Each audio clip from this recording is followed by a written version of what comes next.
We don't Test that sound. Recording.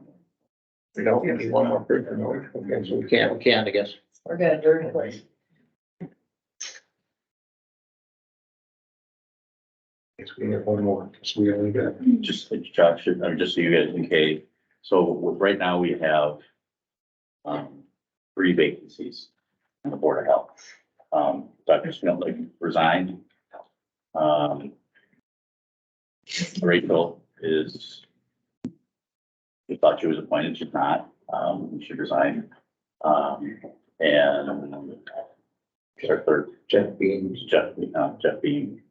So we have 6 of the 9 in place. When this has happened in the past, and I did call Corp Counsel just to be sure. I didn't get a absolutely this is correct answer, but like I think so, and I'll look into it. And when this has happened before, we've always just had a majority of the appointed or filled seats was considered a quorum. So if we have 6, then we need 4 for the quorum. Actually, we should get that. We're good. We don't need 5. Yeah. I haven't heard from Supervisor Powers yet. She's online. She's on. Yeah, unfortunately, that's Yeah, she not a can, quorum. Yeah. Yeah. But we still have a form. Yeah, so we should be good with 4. Like I said, I don't have the final from council on that, but that's how we've operated. So we should be all right. So we're ready to go? Okay. Good morning, everyone. I want to call to order the Board of Health meeting for December 15th, 2023. My name is Ralph Harrison. I'm the vice chairman at this time, so we'll take a roll call, see who is here. Josh, you're here, right? Toby, you're here, isn't it? Kay, you're here? I am. And Ralph, I'm here. So 4 of us. We do have 3 vacancies right now, you said, right, Doug? Yep. Okay, so, next order would be to approve the minutes from the last meeting. Talked about that before. The last meeting had some separate, we didn't have a quorum at the time. We thought we did, but we didn't. Because so we're gonna approve the minutes today, and go by that for now, right? Because Yep. really. Yeah, and we'll review that again with the corp council just to be sure. Okay, And if we didn't, then those won't get posted. okay. Doug and Ralph, do we have to change in the October minutes that we did not have a form? Because as it stands, it says we did. I think we need to just double check with corp council how we're supposed to handle that. Okay, But so, we'll prove for now and we can always take that out. I'll make a motion to approve the meeting minutes. Second. Discussion. Discussion, okay, And just clarification, because it's Yeah. also on the agenda for today. okay, It said that, Ralph, you were voted to be the chairperson yes, in the minutes. right, We're operating under the assumption that we didn't have a quorum, and so and so what happened at the last county board meeting, there was a resolution, that supported on 1108. Because of the concern about that quorum, Board of Health was pulled off of that, so that they had no, Board of Health had no forwarding for that.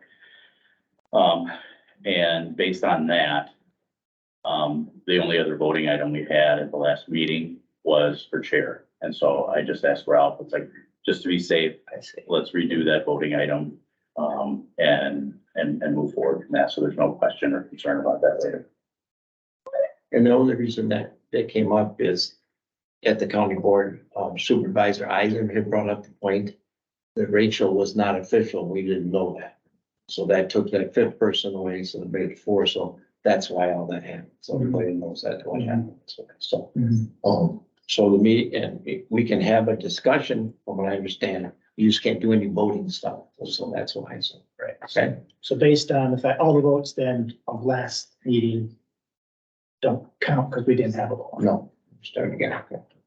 And, just, again, I felt I should say this now. When we have and I don't know what our policy is, what we do or what we have, but the point is that I was gonna make is that we are supervising or appointed people for this board. And I think it's important that, and again, last one was an important one, but when 4 people don't show or 5 people don't show or you can't show, it'd be nice if someone could just give us a notice that you can't make it. So we know, because you know, you come here like right now, we're sitting here waiting to see you and some people don't show, we have no idea. I think as supervisors or as an appointed person, it should be honorable that you do try to get to either Doug or whoever the chairman might be, just to let them know you're not gonna be here. Because everyone counts on stuff, good or bad or whatever it is, and then if you don't show it, kind of makes it kind of a quickie word. Yes. Well, and the other thing I'd like to point out is that to make a vote or to have a vote, you have to be seated in your seat, if I'm not mistaken. So if we don't have a quorum, then you can't vote on anything and Right. get anything accomplished. And what saves a lot of time if you do everyone, that's all I'm saying. Absolutely. Okay, so the approve the minutes, we got a second by somebody, right? Or no, we Yeah, discussion, now we have to vote on, right? All in favor of the minutes? Aye. Anybody opposed? Okay, pass. Now, section 4, now is public comment. And I just put down here that, anyone that would like to make a comment in the room, if you could just name your name and your address, if you could for us. And then keep it to 2 to 3 minutes would be great if you can. So if there's anybody who'd like to speak, Yes, please. Kate Horan, Okay. 324 9th Street, Neenah, Wisconsin. I am also the a county board supervisor for District 5. I was speaking with someone who is on the city council last week. She was talking about the ice arena. Now, what is interesting is that in speaking with Ralph, I have found out what her concern was. Excuse me, I'm going to back up. What her concern was is that the kitchen there was not certified to be utilized. It turns out that in having spoken with Ralph, that indeed it is certified, that the people at the ice arena have not gone about getting their permit to use it. I just want everyone to know that at the buildings committee, that this is going to be brought up as far as how the Tri-County Ice Arena is owned, number one, by Winnebago County, and what is going to be happening. Apparently, since my boys played hockey there, it has deteriorated hugely. And I would say the majority of that responsibility was because of the people who have leased that property, which is an Appleton Ice Group, and I don't know their name. Thank you. anyone else would like to speak? Go ahead. State your name and address, please. Yeah. Hi, I'm Leah Kitts. I live at 1317 Washington Avenue in Oshkosh. And thank you for the opportunity to talk to you. I got clued into, by reading the paper about the Narcan, the harm reduction vending machines a couple months ago, and was sad to see that it hadn't gone through. I thought I had heard months before that that grant had been won and that we were about to have these great, potentially life-saving equipment here in our county. And so I was disappointed with the back and forth that happened, but I'm very happy to see that it's back on the Board of Health's agenda.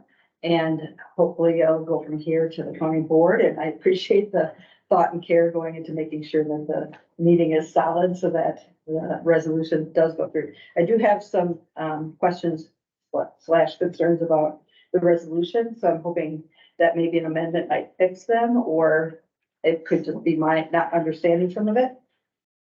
In the second of the resolution, the second, be it resolved, it limits the access of the vending machines to individuals who've been provided access only after consultation with the county or community partner organizations.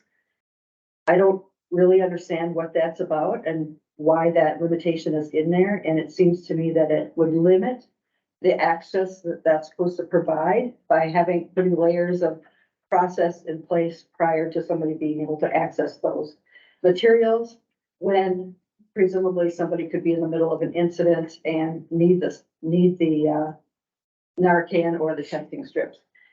And also, there's a lot of embarrassment, humiliation, stigma attached to addiction and overdose. And if one has to register the name in there and all that, that would also potentially limit somebody's access to those life-saving materials. So I'm hoping that can be, and there might be a reason I don't know of, I can't imagine what it is, but I'm hoping that can be addressed or loosened up.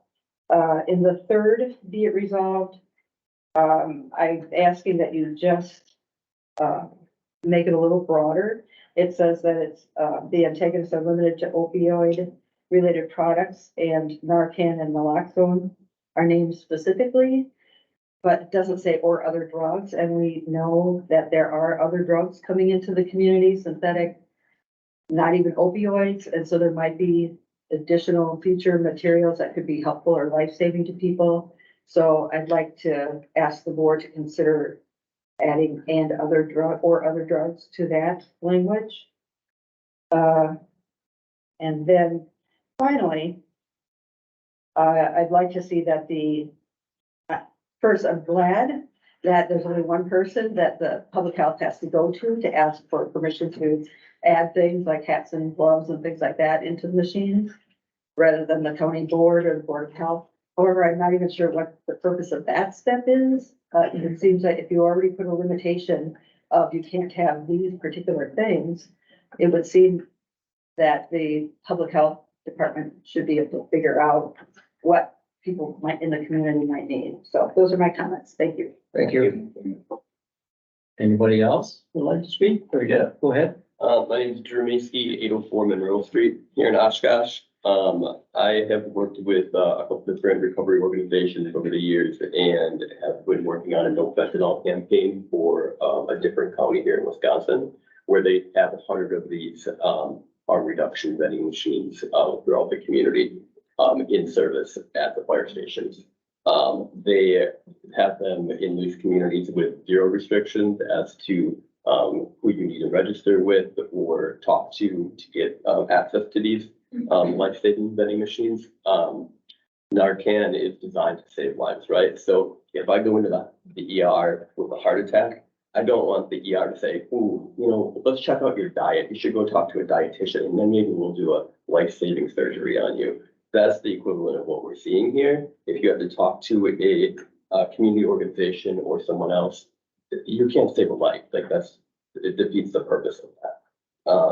Let's save that life and then figure out how to get them into recovery later on. Those things are not directly related. And if we put one stipulation in front of the other, we are not saving lives. And this resolution is not going to help at all in this community. So let's please just get rid of that community organization or forget the exact wording on that. Access to consult to a county or community partner. That doesn't make any sense. To piggyback on what Leah said as well, having the county board, executive, or anyone else sign off beyond the public health board on what type of mittens are going to go into the vending machine. Like, I hope to God that the county executive has something better to do with his time and decide if the right mittens go in the vending machine. This board is qualified to make those decisions. Let's make that happen. Thank you. Thank you. Could I get your name again, please? Drew, Macy, Thank you. need the spelling. Sure. Last name is Mueske. Thank you so much. Anybody else? Go ahead. Thank you. My name is Ashley Hesse, 4815 Plumbers Point Road in Oshkosh. And again, same topic. I am glad to see this is finally back as a resolution for y'all to consider. I hope it moves forward. I do agree there are some flaws in the language. I would hate that to hold anything up. But again, I will emphasize what the other two have stated. As when it comes to harm reduction, my concerns really rely upon our kids. Like it or not, we have a lot of youth that are in there. Sam said itself, the Substance Abuse Mental Health Service Administration right now has a current competition for kids, 14 to 18-year-olds, to help us grown-ups figure out how to develop a campaign to prevent them from taking a bad pill. Fake pills are out there. I've been trying to fight this for over 14 years, talking to our community health officers, our service, our police, all of this. This is something that is only getting worse. Winnebago County, if we want to pretend we are somehow immune to this, we aren't. I just hope you vote and you have the opportunity to vote in favor of getting these out on the street. It is a first step. Making these as accessible as possible to everyone necessary is critical. The other population, I'll tell you, that is absolutely absent in most of this, we tend to stigmatize persons with addictions. Number one, just some facts. I get to work on this all across the country, unfortunately, building opioid treatment clinics. It's not something I enjoy doing, but it's reality. It's a national epidemic. We're, in my opinion, at war. Youth, 70% of the kiddos that get hooked on, they're athletes. They get sports-related injuries. This has been a trend. This is the fact. We like to say we support our kids. We want to get them successful and all that. Well, these are still realities. Kids are going to be kids. We only have so many medications to prevent pain. These things are still prescribed. It happens. Our elders, it's an unseen majority of persons that are being ignored. We do a terrible job getting equipment, access to life-saving medications, even buprenorphine or Suboxone, things to help them reduce their addictions. We overprescribe medications to our elderly population for a long time. We have a silent majority of persons there that are struggling and suffering, and so are their parents and their families, and that's access to these medications and for misuse. But I guess I just want to say, I encourage you to vote in favor of this. It's long overdue. And to the point that Leah and Drew had both made, this is just what we're currently facing. Fentanyl, carfentanil, xylazine. It's not just homeless persons and people that have, are not worthy of support and stigmatize addiction in so many different ways. It's shameful. I just hope that, and I'm sure you will vote in the right way. I would hope, but we need all the help we can get. Just end of story. That's all I can say. I get so impassioned about this because again, I work all across the country and the things that we see on the coast to coast and our borders, it only takes a matter of time before we're seeing it here, right? And what's moving through, it just continues to get worse. We need all hands on deck. Education, get this stuff out there. Nobody to the point when somebody's in need of help, they need help with that. Matter of fact, only one dose is not even going to be enough for half of these things, and then you just have to hope that it's going to work. And then to the point that I think Drew made, at some point, hopefully these people will seek recovery services, and we need to continue to bolster that. But that's not the point of the conversation. I just thank you for listening to me. It's just something I get super excited about, and I'm very glad to see us. Thank you. Thank you. Can I ask a question, please?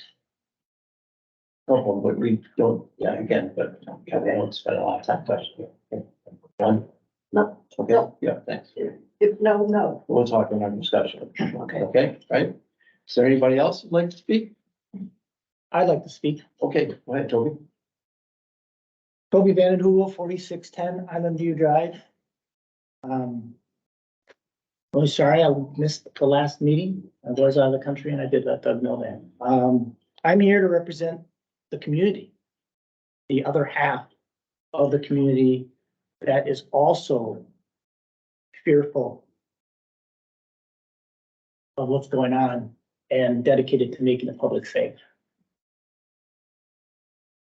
I'm here to, I know we'll talk about this, talk about agenda topic 5B, which is what's the role of the Board of Health? We found out in the last 2 months that it only takes 3 supervisors to totally bypass what we do here. And that makes me very concerned because I think the Board of Health's responsibility is to look out for the public health of the citizens of Winnebago County. And I think it's up to us as the Board of Health to fight this. I don't know your backgrounds. I don't know how you got elected. I don't know how you got appointed to this board.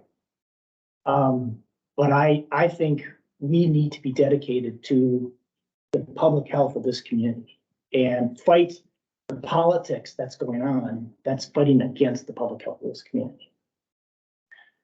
My personal opinion. What's done is done, possibly. Let's make lemonade out of lemons.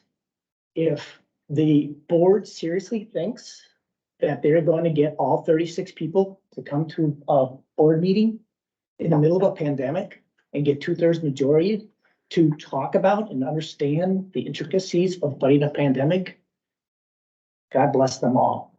I would suggest that we now focus our efforts on making sure those 36 supervisors are educated on fighting pandemics or any other epidemic or any other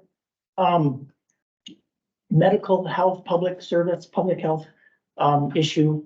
Those 36 supervisors need to be educated, maybe mandatory education, mandatory training, because now the shift of power is those 36 supervisors.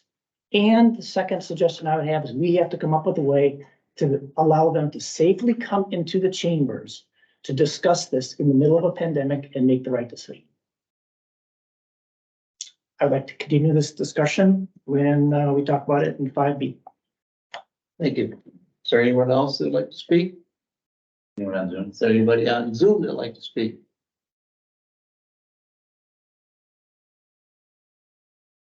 Is there anyone on Zoom that'd like to speak?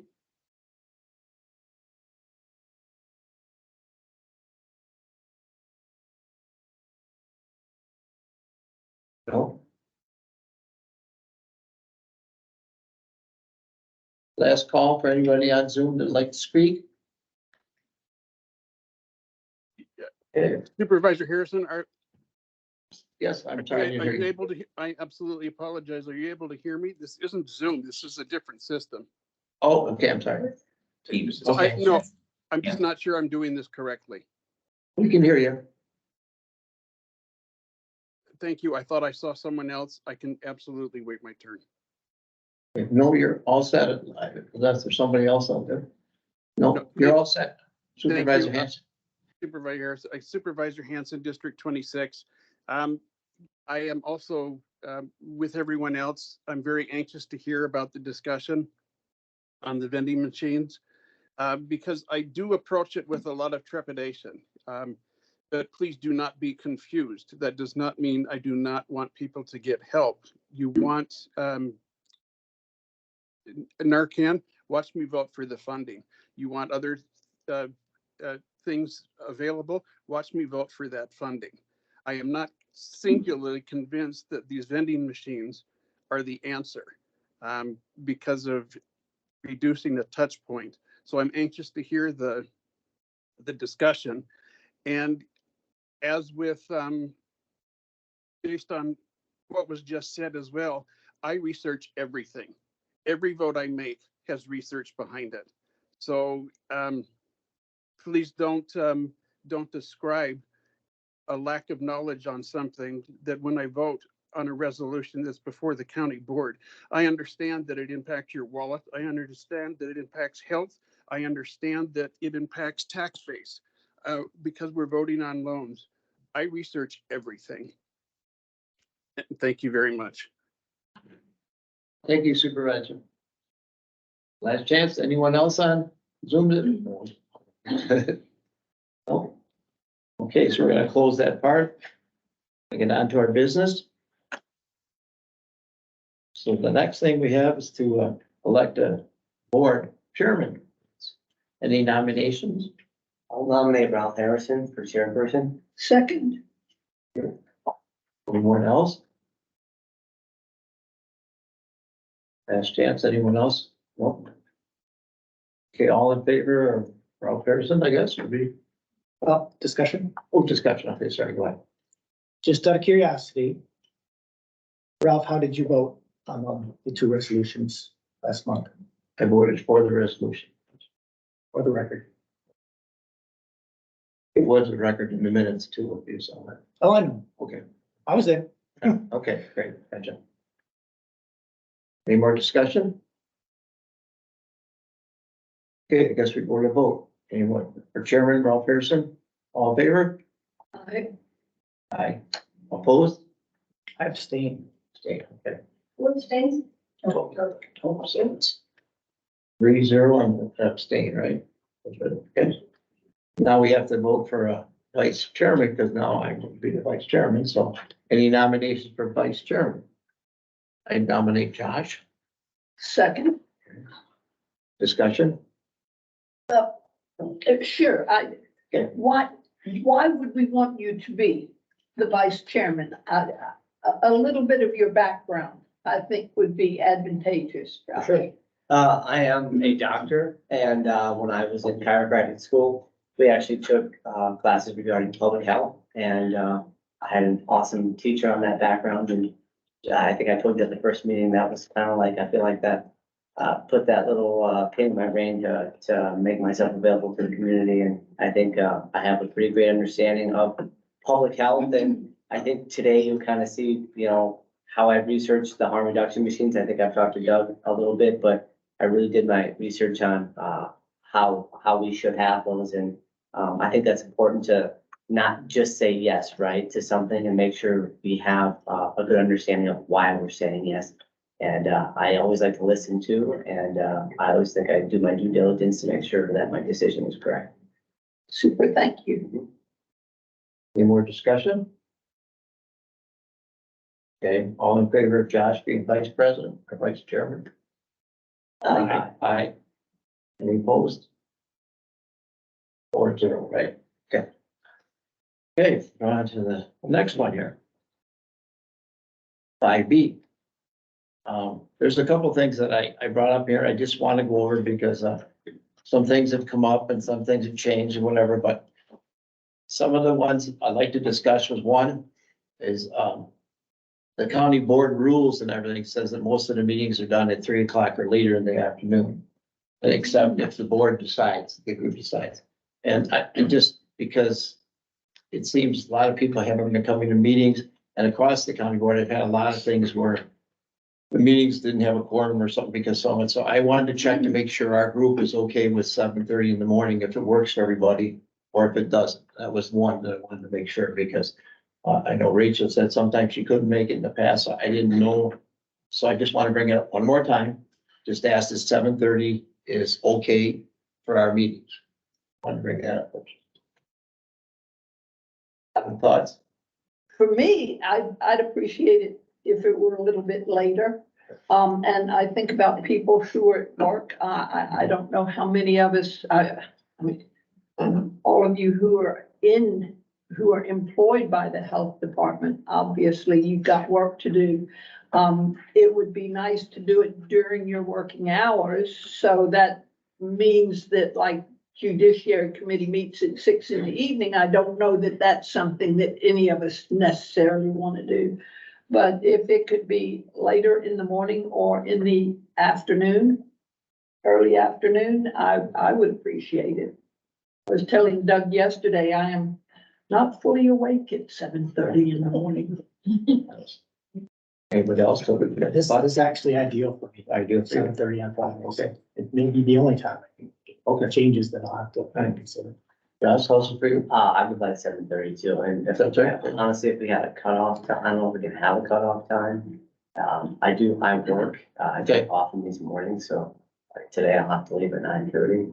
But it'd be nice to just, I love 7:30, I'm cool with 7:30, but it'd be nice to have a cutoff time of knowing, hey, this is when we're trying to finish and make sure we hash things out.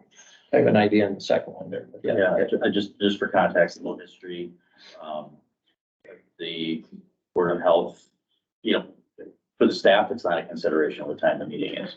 We want to help assure that the board can meet, that the community can participate. So to the extent that you feel that time is appropriate, we encourage you to move ahead without consideration of staff. And then meeting frequency and duration, just want to address, we've had different schedules over the past. In the past, we've scheduled monthly. We're required to meet at least 4 times a year. We used to meet monthly, and we still kind of reserve that monthly, third Friday of the month in case we need it. And probably a few years ago now, the board decided that it was all right to meet every other month if there weren't any pending voting items. And that was put in place at that time, just out of respect for people's time and not to have them, to have people come for a meeting that was informational only. Although I think we're kind of feeling maybe some of the need for more information at this point in time. So the schedule can be as flexible as you'd like. Josh, in terms of a time cap, we've tried to be, because of people taking off to attend meetings, we've tried to limit meetings in duration. When we went, we've had this discussion, in the past, and really, we've tried to end by 9:30 when we were very deliberate about, meeting every other month, to save on time. You know, we agreed to try to end by 10, and so you guys can set up a meeting schedule like that. You know, it'd be great if we could do that like for county court too, right? But I don't see that happening. Right. And so I just wanted to make sure that you knew that we will accommodate whatever schedule you decide on. And again, the reason I brought it up is because, you know, I don't want to have half the board not be here because of some reason, whatever it might be. Okay, I hope it's nothing else other than maybe time to come make it. You know, I like it so that we have 8 or 9 here all the time, not just once in a while, or maybe not. So that's why I brought it up. But we have to do it unanimously to be stayed at 7:30. So if everybody's okay, then we can vote on that if you like, or if that's okay with you, you still want 7:30 is fine, right? 7:30 is fine with you. I have just received a text from Karen, and she says she would prefer it to be, after 7:30. That's her vote. Oh, okay, that's right. So,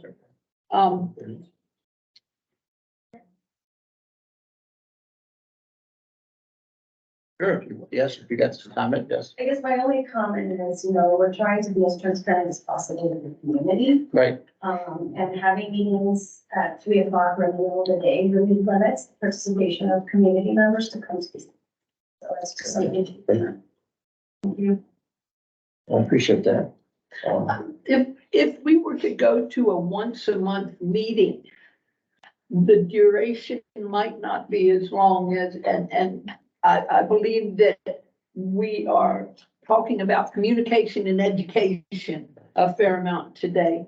I'm wondering if we had meetings once a month and considered that communication and education is part of that, that we would not have to have meetings that go on for 2 hours in consideration of what Karen is saying. Now, it's very clear it needs to be in the morning.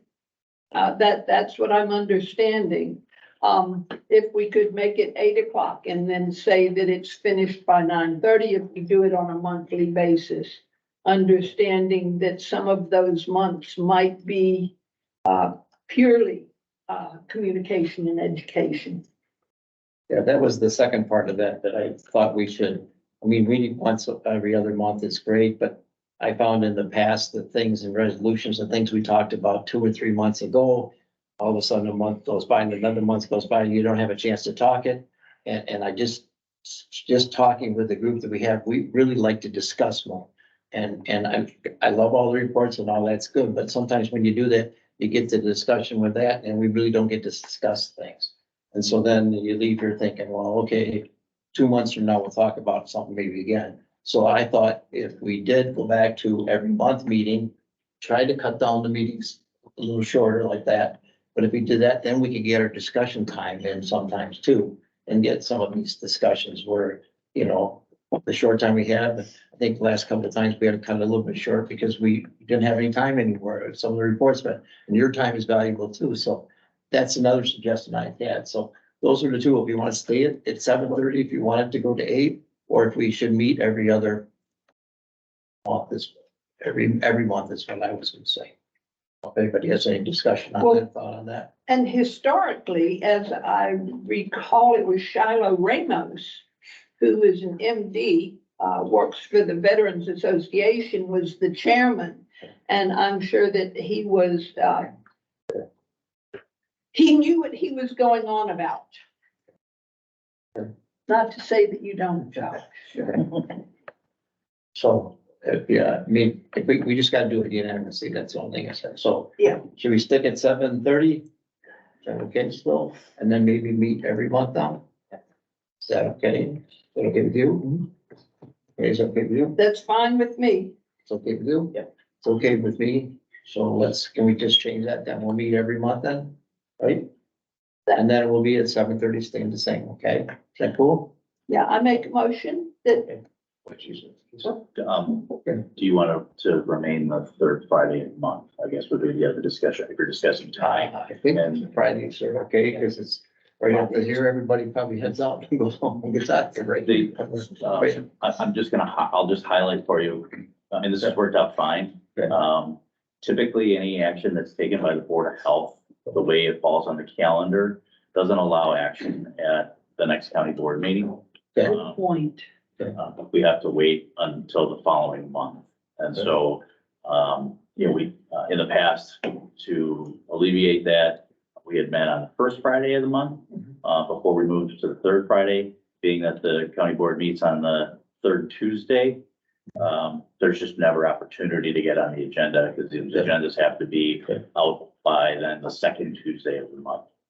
So, even if we meet in the first Friday, you know, when the month, there's a very, very quick turnaround of any items to get on that same month, but you can actually get on the same month. Yeah. Another option would be to, you know, you could always, you know, just push back to the fourth Friday.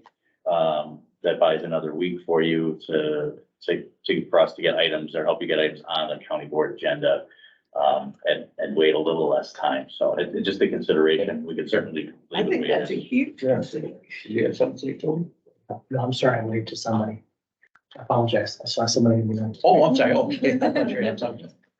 So do you mind leaving it the same Friday you want I to? think that's a huge consideration. I know that various committees do that so that they can get on the agenda for the county board.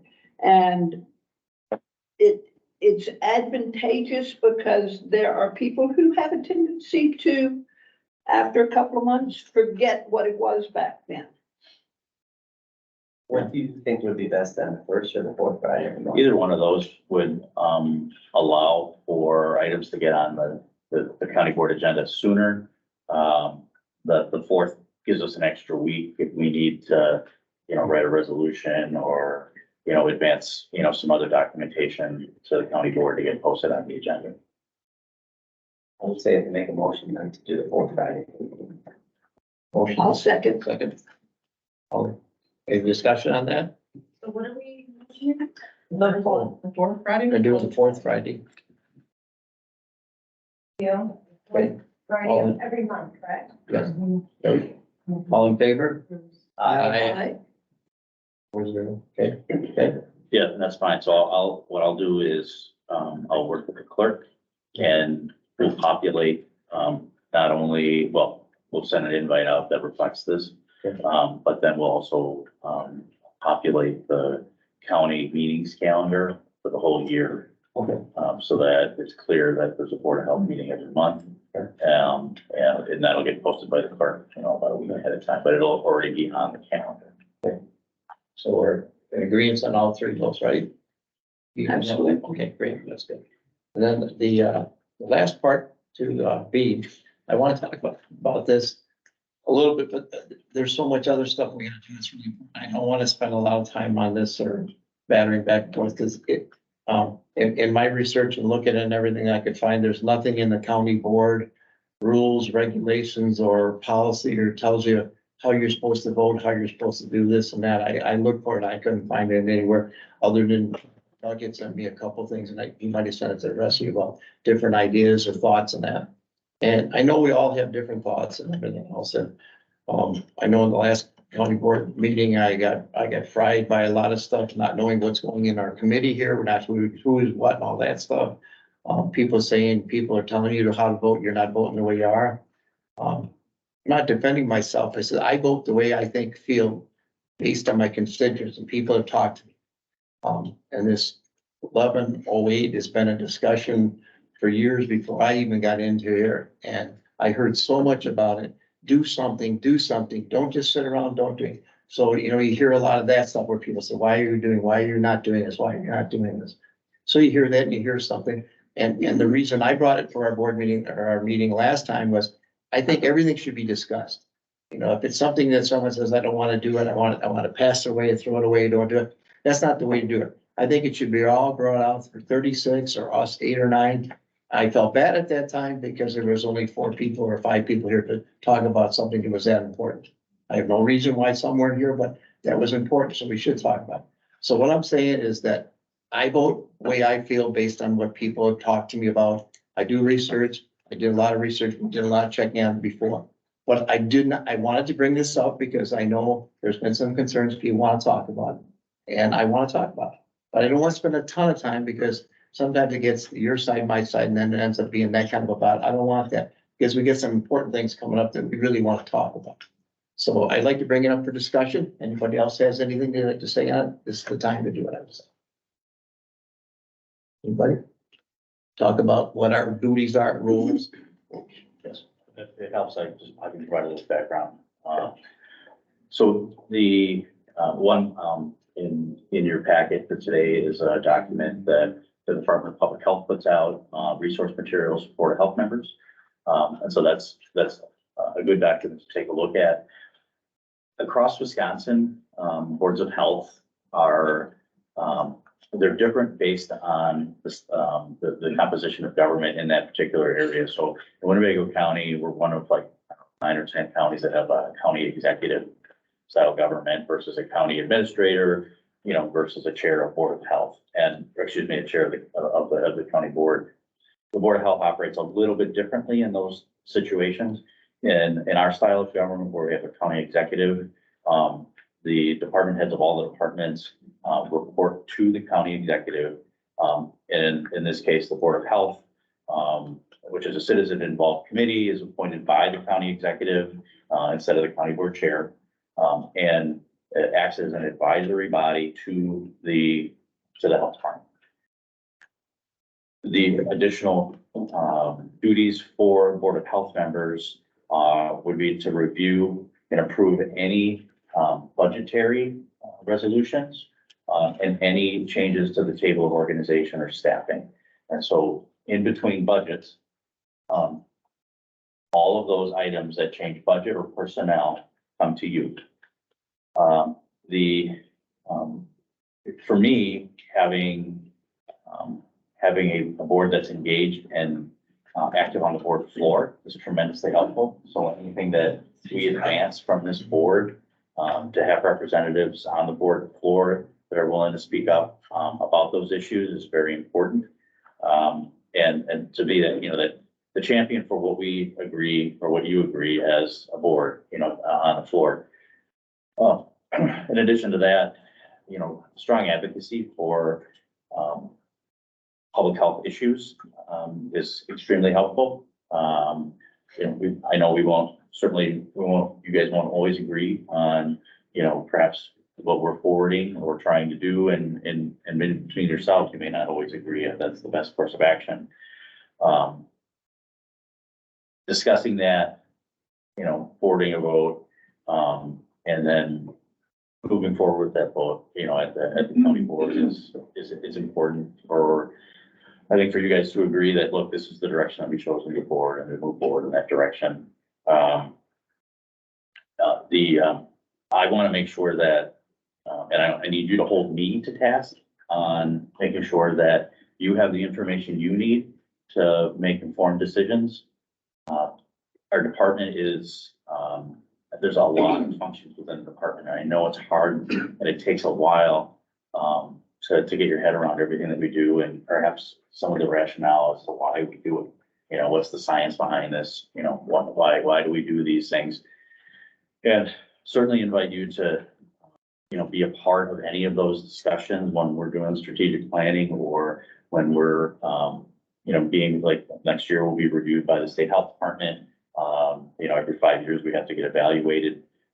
We try to engage the community in documents like our community health improvement plan, other community conversations.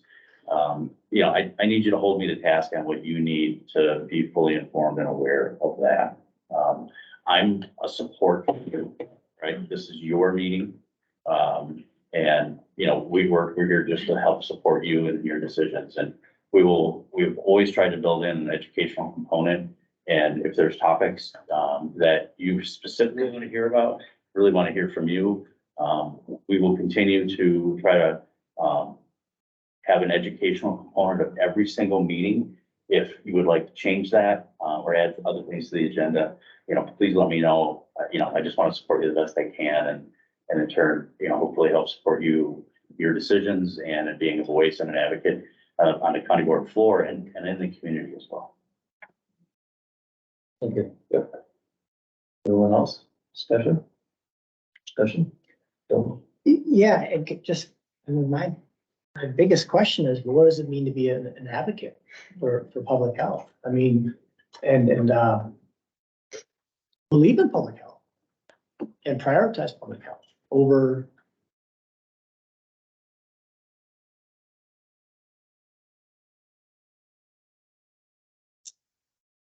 the pulse of the constituents. I mean, I'm not saying it's one against the other, but I think it is the role of the Board of Health to think through that. I'm not asking anyone to vote differently. I mean, you can vote the way you want, but I want to just make sure that the Board of Health is positioned to do what it's meant to do, is to support and advocate for public health. And if I just want to I would like to know that that's first and foremost a responsibility of someone who's on the Board of Health.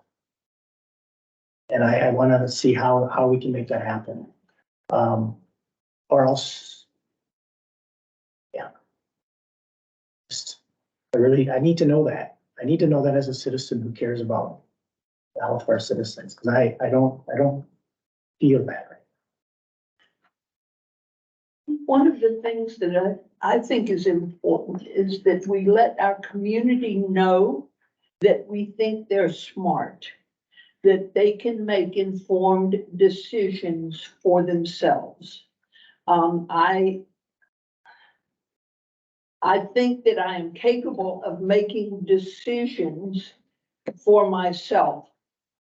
I can communicate with my husband, who is the other person who I'm actively living with, that we can discuss and make an informed decision. I would like to think that a board, a committee would allow me as an individual to make that informed decision. And having the education to know why I'm making that decision, rather than having that decision made for me. Does that make sense? And that's not to say that is going about communication and education. And as long as we've got that going on for us, I think that we're going to be in a much better position to move forward.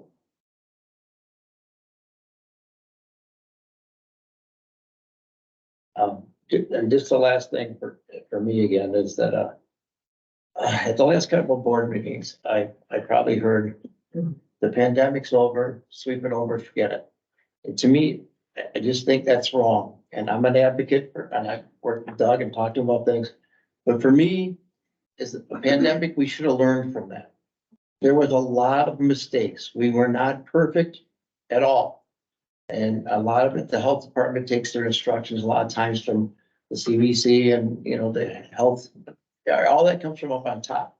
But after you go months and months under, and I still say it was a knee-jerk type thing that we went through, where the county board, everyone decided to do this real quick, and then afterwards, oh, by the way, oh, now, I mean, you don't get a COVID test, you got them at home now, you didn't have them before.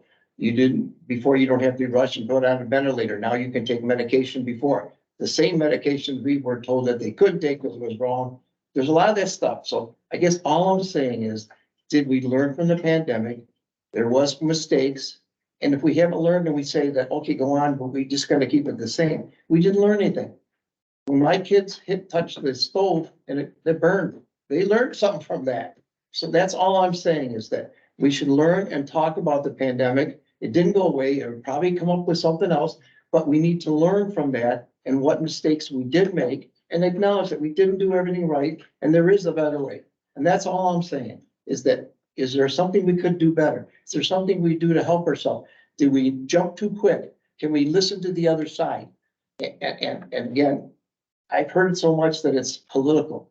To me, it's not political. It's a person disagreeing with somebody on the other side. It just happens to draw a line and now they're on two different sides.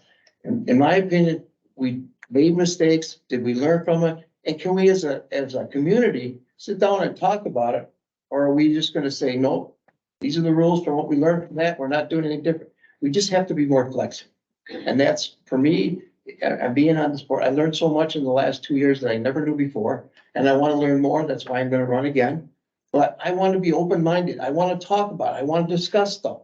And that's why, like I said, the meetings, rather than one time, a couple times I made mistakes. Something was talked about 4 months before, and then 4 months later, all these people are talking to me. I didn't know that. So I changed my mind. That's gonna happen. But if I would have talked about that along that time, I might not have done it as a surprise there. I might have put more thought into it. Now I understand people are talking about it. So that's all I'm saying. And I think we're all on the same kind of page. We all want to protect the community. We want to listen. But I think forget the politics, throw that freaking thing away. And what did we learn and what can we do to be better? And that's all I want to do. So I don't want to harp on it. Like I said, I know each one of us is going to have a different opinion. And I hope as we get going and we discuss more, we can respect each other's ideas and thoughts and say, hey, now that makes a little sense. I learned something from you. Not that, no, I'm not taking it because you're on that side. I don't want to hear that. I want us to talk about stuff. And this last one was a step where I thought it should be discussed. We got knocked off, but we're not on it anymore. They were gonna do it anyway, with us or not, but why shouldn't the health board at least talk about it? And I really felt bad at that time that there was 4 good members of this group that could have been there and throw a lot more discussion into it or here. So it was like a half one, so it comes off wrong. So that's all I gotta say, because we got so much important stuff to do, unless anyone else has anything they want to say. All of my experiences I learned from. Okay? Anything else? We'll go on next one? I would just request that, that you help us prioritize, what it is that you would like us to bring to you in terms of advancing your knowledge about public health and what's important for you to learn. And we can do that at these meetings and in between these meetings. Okay. I'm happy to meet with you and, provide materials, that help you understand our issues. That's good. Appreciate it. Okay, on to C. Budget transfer. Yeah, so we are, asking the board, for approval of a acceptance of a grant, to place, harm reduction vending machines, in our community. This was and Maddie, I know you've got some background here for us. I wasn't sure what you had planned, and I don't want to cut you off. No. I want to just provide a little background. These vending machines were made available through funds, through DHS.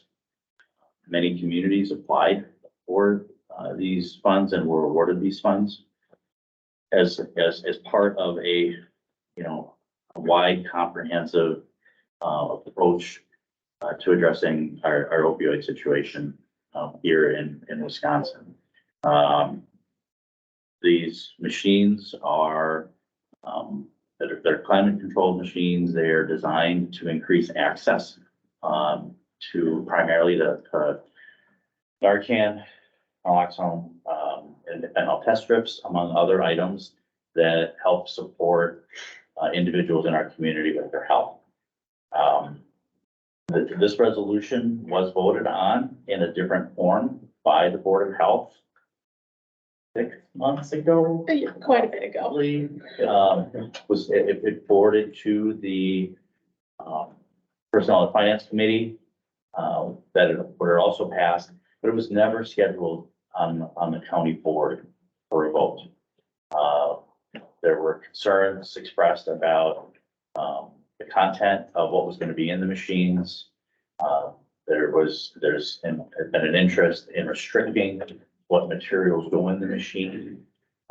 These are harm reduction machines. These are meant to help people that have an addiction, survive that addiction, and hopefully recover from that addiction another day. And we run a harm reduction program at the health department. We run a needle exchange program at the health department in order to help people navigate that addiction, ideally support them, keep them as disease-free as possible, which is the whole point of the syringe service program. The rates of, HIV and hepatitis C and STDs are all significantly higher in the IV using population. Having clean materials, prevents those diseases, from being transmitted from one person to another and the sharing of materials, and helps people, not end up with a lifelong disease that they have to recover from, in addition to trying to navigate their addiction.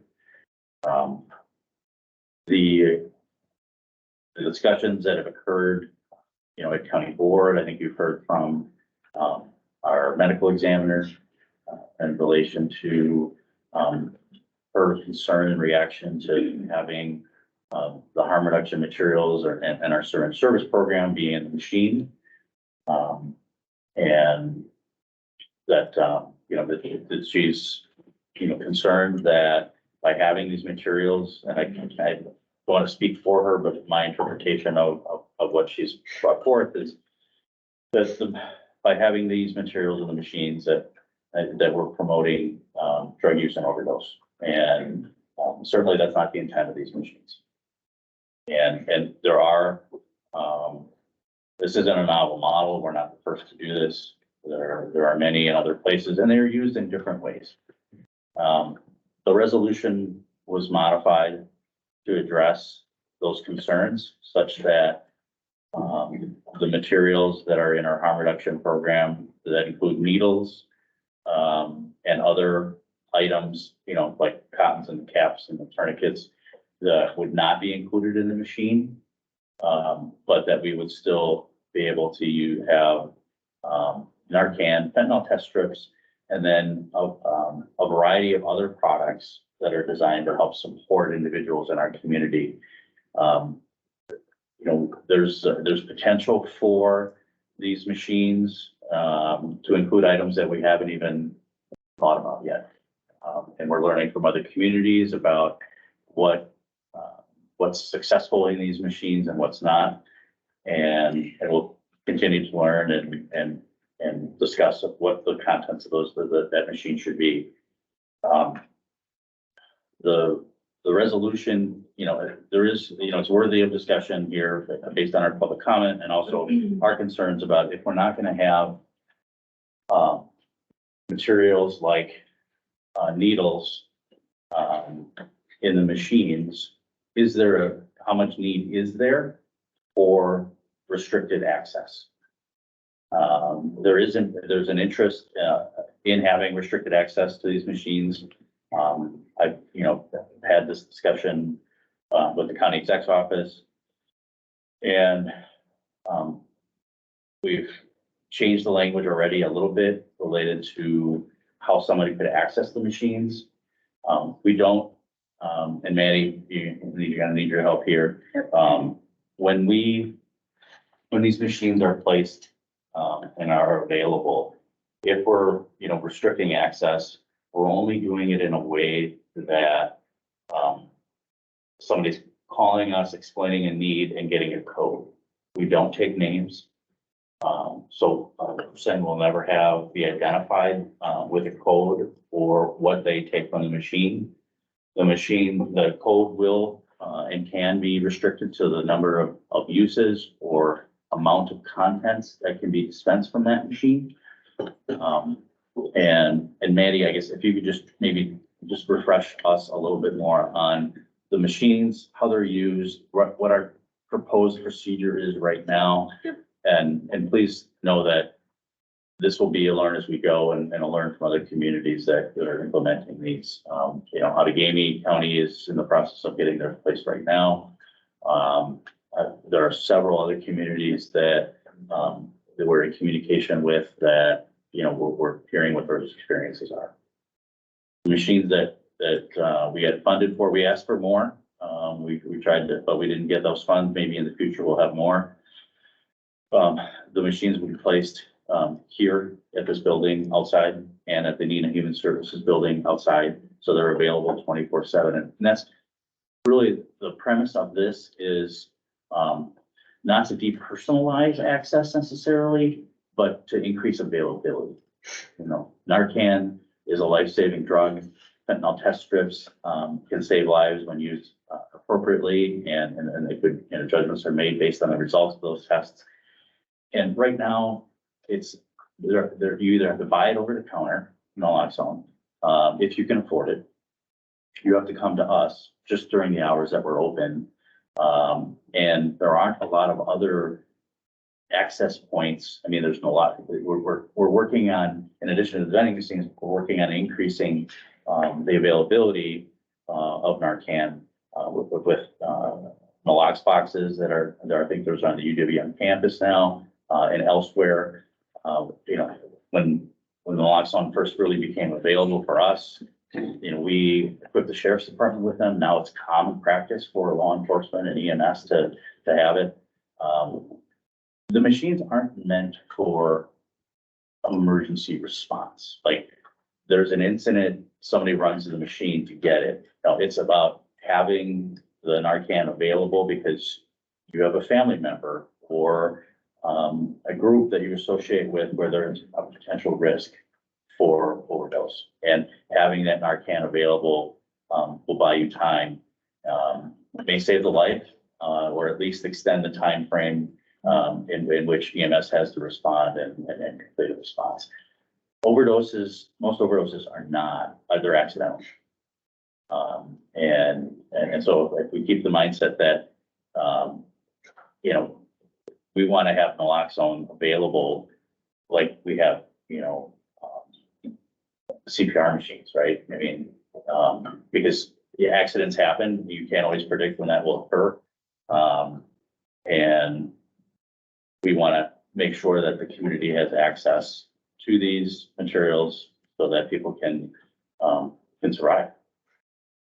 Maddie, if you go in a little more detail, that'd be great. Yeah, so I just wanted to mention as well, so working with our grant coordinator, she was able to share with me that there's over 60 vending machines that were funded by different grant sources throughout the state.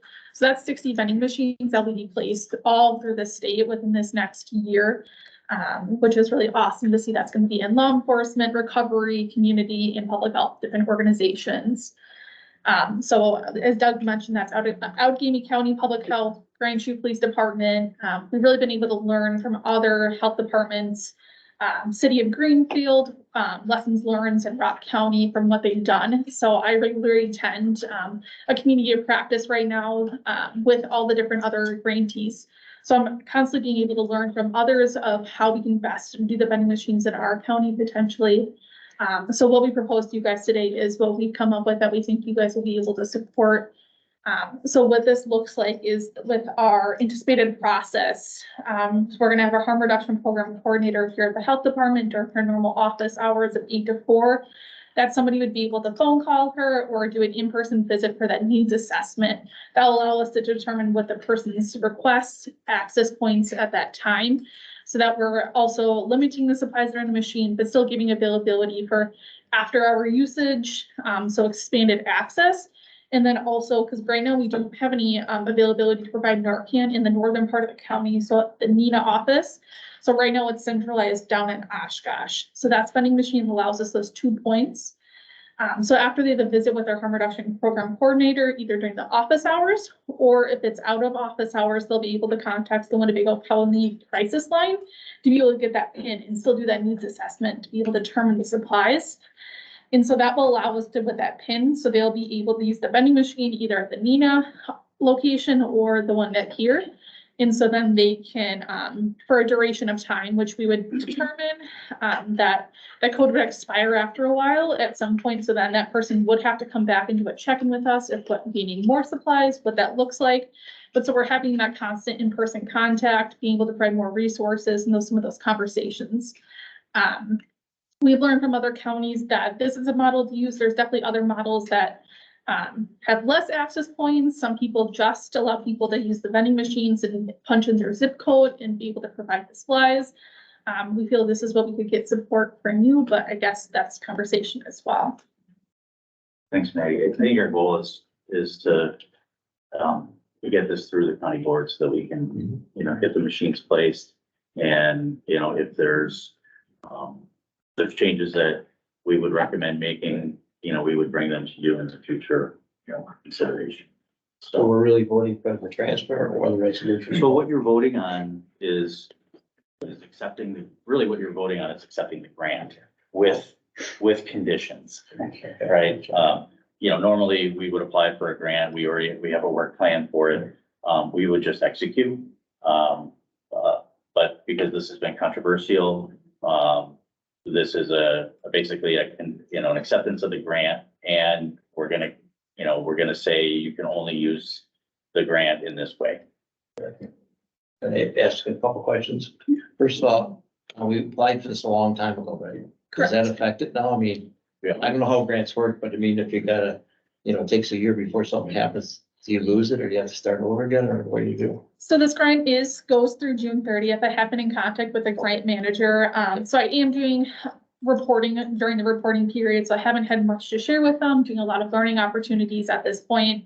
But they will be able to work with us on a case-by-case scenario and potentially give us an extension or redo a contract. But I guess they really wanted to see that the funds would be able to purchase the vending machine during the 1-year grant period, and then looking at purchasing the supplies might be a continuation. But as of right now, this is just a 1-year funding. Where's the money coming from? What place is the money coming from? What grant, where'd you apply? We applied with DHS. DHS. But, Yep. this is part of, a larger comprehensive, funding for opiate response. And pretty much the reason it got pulled, because a lot of people ask that, why did it keep getting pulled? Why it's going? They're waiting for the language to be right. There was some concern and with the coroner, right? And then examiner, and then what did the sheriff, did he put input on this at all? The sheriff's department? I thought he did. Yeah, I know that he's talked about it, I think he supported the medical examiner in some aspects. They give out Narcan at the jail. So I think the concern, the primary concern we've had from the sheriff's department is, on the syringe materials, and I don't know I'm not sure if Mandy, if you know how other communities handle it, like Grand Chute Police Department actually, applied for it to put it at their facility. I don't know how they're handling it. I haven't had too many updates specifically from them, but I think the consensus is that, I think we have to understand, this is important for our community. And so I think this is just providing another access point amongst the many other resources that we can help provide people. So I think this is providing Narcan to people that need it most, and nobody wants to overdose. Nobody wants these situations to happen. So this is another tool of prevention we can put out in the community. Yeah, and we hope that, in addition to Narcan, there may be other materials that are helpful for the community that can be used, when, we're not open. So it comes with code, right? So Well, it could be set up anyway, yeah. I'm just saying if it has a code and somehow, can I give it to her and she can do it? Because it's anonymous, nobody knows who it is, right? I think we said that, right? I mean, So like if hypothetically, somehow somebody gets my code, they can get it too.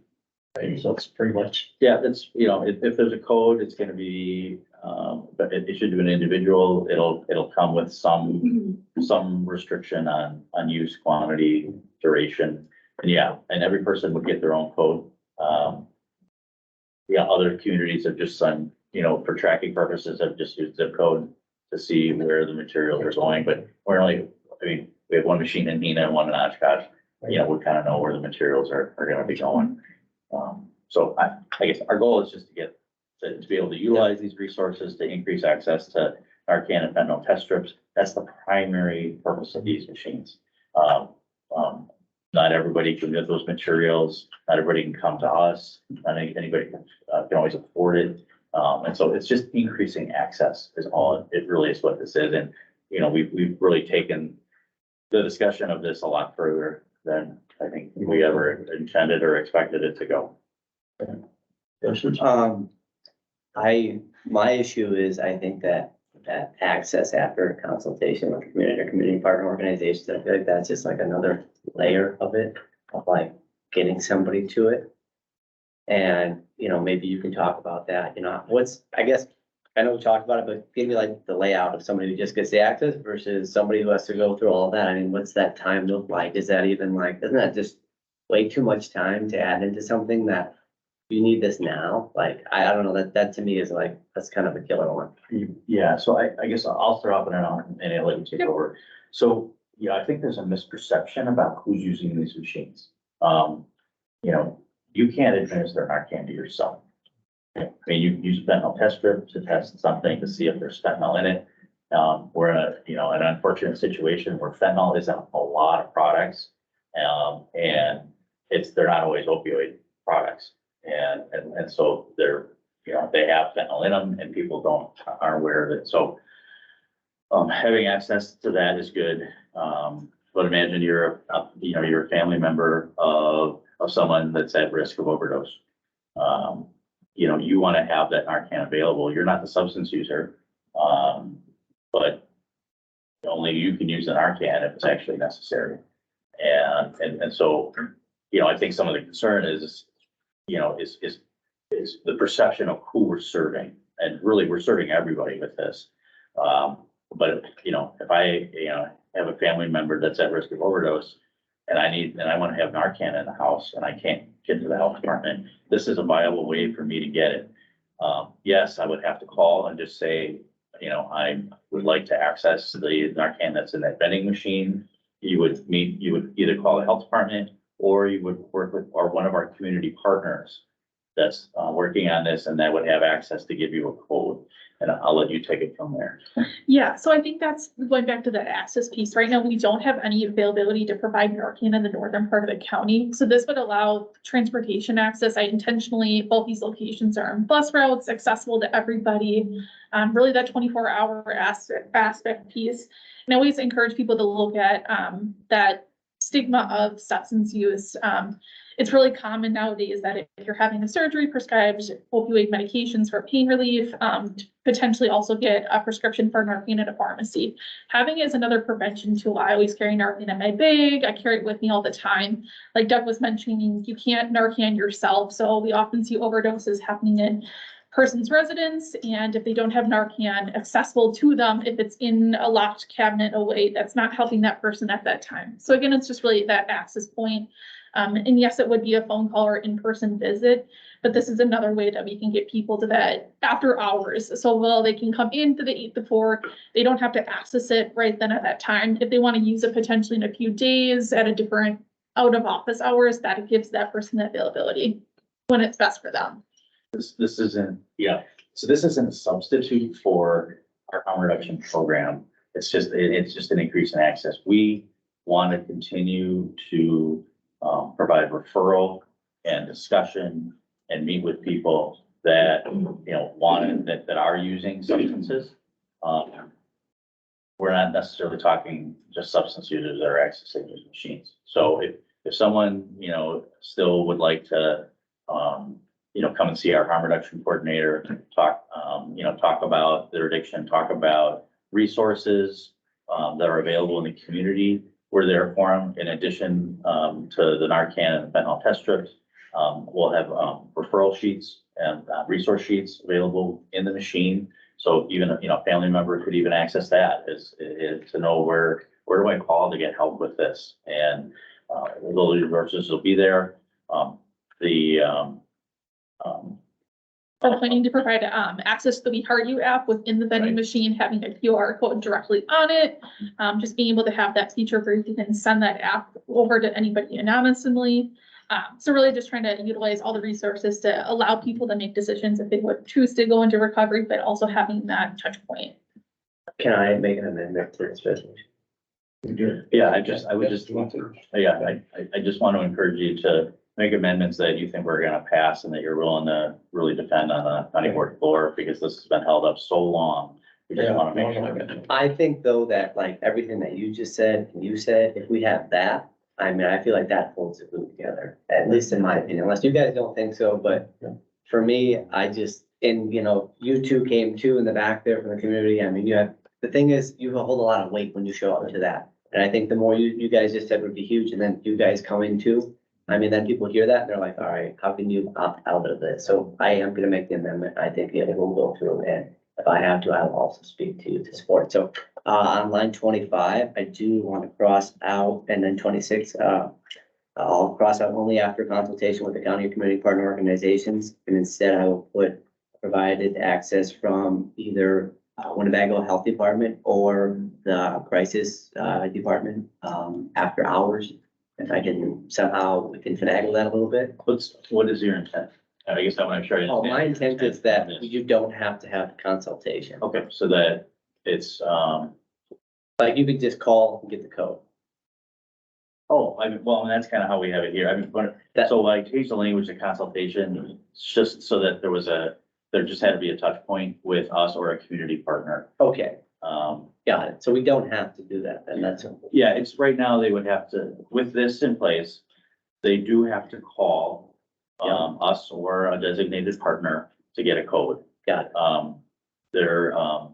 And I guess a consultation always sounds like, I'm yeah, gonna be there for 20 to 30 minutes. I don't like that word. yeah, Because then like, it means like, when somebody comes in for a consultation, like, you're not actually here for the visit, you're here to just like talk about it. yeah. So I The previous version of this had an in-person, consultation, and I asked for that to get softened a bit, so we don't need to see the family member of somebody in person to give them a code to access Narcan. I mean, there are no materials in this machine, the way this is written, that, we're only dealing with, substance users that, we want to have a touch point with, that we want to, get to know and, hopefully provide support to get through the addiction.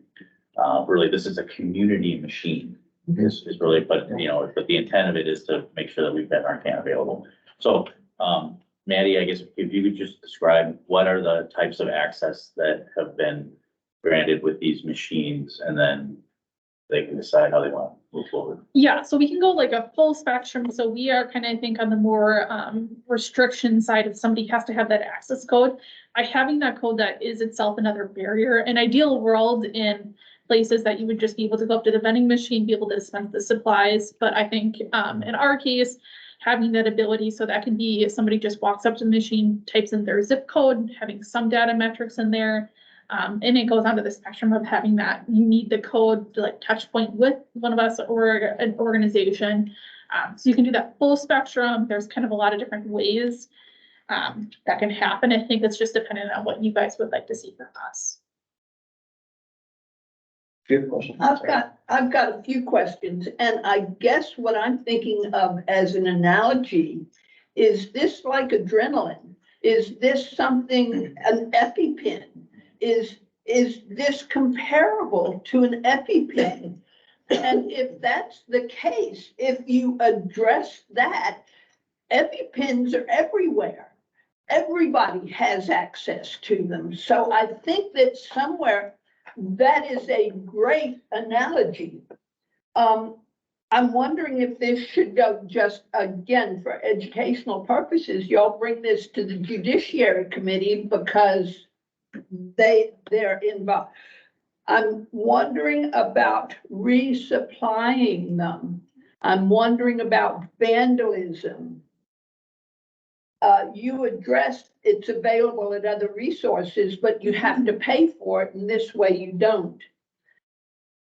The next question I have is, do they address all of the dangerous drugs that are available today? Because if we go about giving Narcan to whatever that new drug is that's available, that everybody is using these days, and it doesn't work, then whoever is giving it feels like, uh-oh, I goofed. This should not have happened. This should have resolved. I should have a live person here. So that is that one. What about post-incarceration? Because that is oftentimes when people overdose, is they come out after having been clean for a month and bam, they're back on it. The question I had for you was choices. If you are an addict, do you have a choice about, do I take this drug that's potentially going to kill me? And I don't, the more I'm learning, the less I see it as something in my brain that says I've got a choice. about whether I do this or not. What about the disposal of the products? Because we're talking about needles. I'm wondering if you can show us what is in this packet that you get from the machines, because again, we're talking about education. Data, Doug, here we are, back to that data thing. It appears to me that in the very fact that you are asking for this the simple information to get, that has to go into the machine so that you can get what you're getting, is gonna be data related. Thomas Sowell says that data is king, queen, all of that stuff. And this is a man who is a brilliant man. Doug, you suggested thriving as an addict. I don't see how one thrives as an addict. And anyway, and then resupplying these machines, and where does that money come from? And there you go, I'm done. I'll start while Doug's scribbling some things. So resupplying the machine, and that would be probably responsibility of myself, harm reduction program coordinator, or trusted individuals in the NINA location if we're not there. So that specifically, the grant itself will cover the purchasing of the vending machines and stocking the vending machines to purchase specifically Narcan and the fentanyl test strips. Okay. So the vending machines that would come with, depending on whatever brand or where we choose to purchase that from. And that would most likely include like what that's going to look like on the outside of it, protecting, making sure that we have the necessary equipment, because these would be outside, that they're weatherproofed. We did look at ones that would be climate controlled just because of, we know, Wisconsin winters, just making sure our Narcan is not freezing, because we know it is temperature sensitive, even though it has pretty high limits it can be within. Yeah, so I could just add on to that, the machines are connected to the internet. Correct. We Yeah. are able to monitor the contents of the machine, so we know what's in the machine, and when it becomes low on supplies, it can resupply. The grant covers the cost of the machines and also a pretty sizable amount of materials Correct. that will go into the machines. So we're not looking for additional dollars for that. In addition to that, we receive Narcan on fentanyl test strips, through the state, Through a separate program. through a separate program at no cost, Okay. So we're not, that's not taking additional dollars to support. We went with court counsel.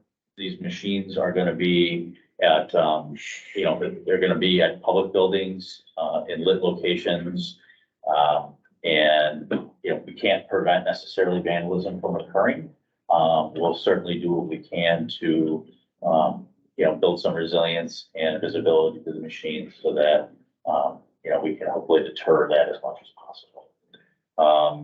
The contents of the kits, you wanna go into? Yeah, so we actually, something that we already kind of prepared, that anticipation of bringing to county board at some point, we have the actual supplies and little kits already that we wanted to provide you supervisors to be able to look at and actually feel, look at the materials. So for example, our fentanyl test strips. So how we have them packaged now, it's, you get, I think it's between 2 to 5 actually little packages of the strips in a little plastic bag, which is a label that has instructions how to use the fentanyl test strips, resources. So covering those education points on it, has the correct dosage you need to use the strips. And then also with the grant, we have the funds to be able to provide the sterile water to be able to use the test correctly. So those kits that we would be able to provide you as well, so you can physically look at those. Yeah, I probably should have brought those kits here today. I think I had talked with the county executive about actually having a kit or a machine at the county board meeting for every county board supervisor. In fact, even an Narcan kit for every county board We're sitting supervisor. up in Ashley's office right now. So, I mean, maybe before we go, we can, Yeah. if you want to grab that. In fact, I'll keep talking if you want to grab it. Yeah. That'd be great. The other issues, post incarceration. So Sheriff's Department, has a program at the jail currently, that involves identifying persons that are interested in treatment. They can voluntarily participate, prior to release. And so there's, the program's evolved from a Vivitrol shot, which will, essentially, prevent people from overdosing, for about a 30-day period. Those shots are very expensive. The Sheriff's Department has a grant for that. I think it's about $1,200. But there's an oral version now. And they're able to give that oral version earlier, than the shot, because you can't, I mean, it's a daily dose of a pill. You know, once a person's released, you don't know if they're gonna take it or not. If you give them the shot, you know, it's effective for 30 days. And they also, have Narcan available for persons upon release. So that they have that as well. So that is, there's a whole separate strategy, for those that are incarcerated. The disposal of products, I guess we'll have to take a look at. I don't know if the vending machines have a, you know, something built into disposal. You know, there would only be needles there if somebody bought one, and really there aren't any other materials there that, you know, a company can use. So I don't suspect that needles at these sites will be a concern at all. Okay, I'm going back in time apparently, because the last time I had blood drawn, they did this. And the needle it wasn't retracted, but it was covered. Oh, sure. And so, you know, I'm going back in my days as a nurse and saying, oh, we've got a needle and we've got to take it off of the syringe, and that is being addressed through how, needles are used these days.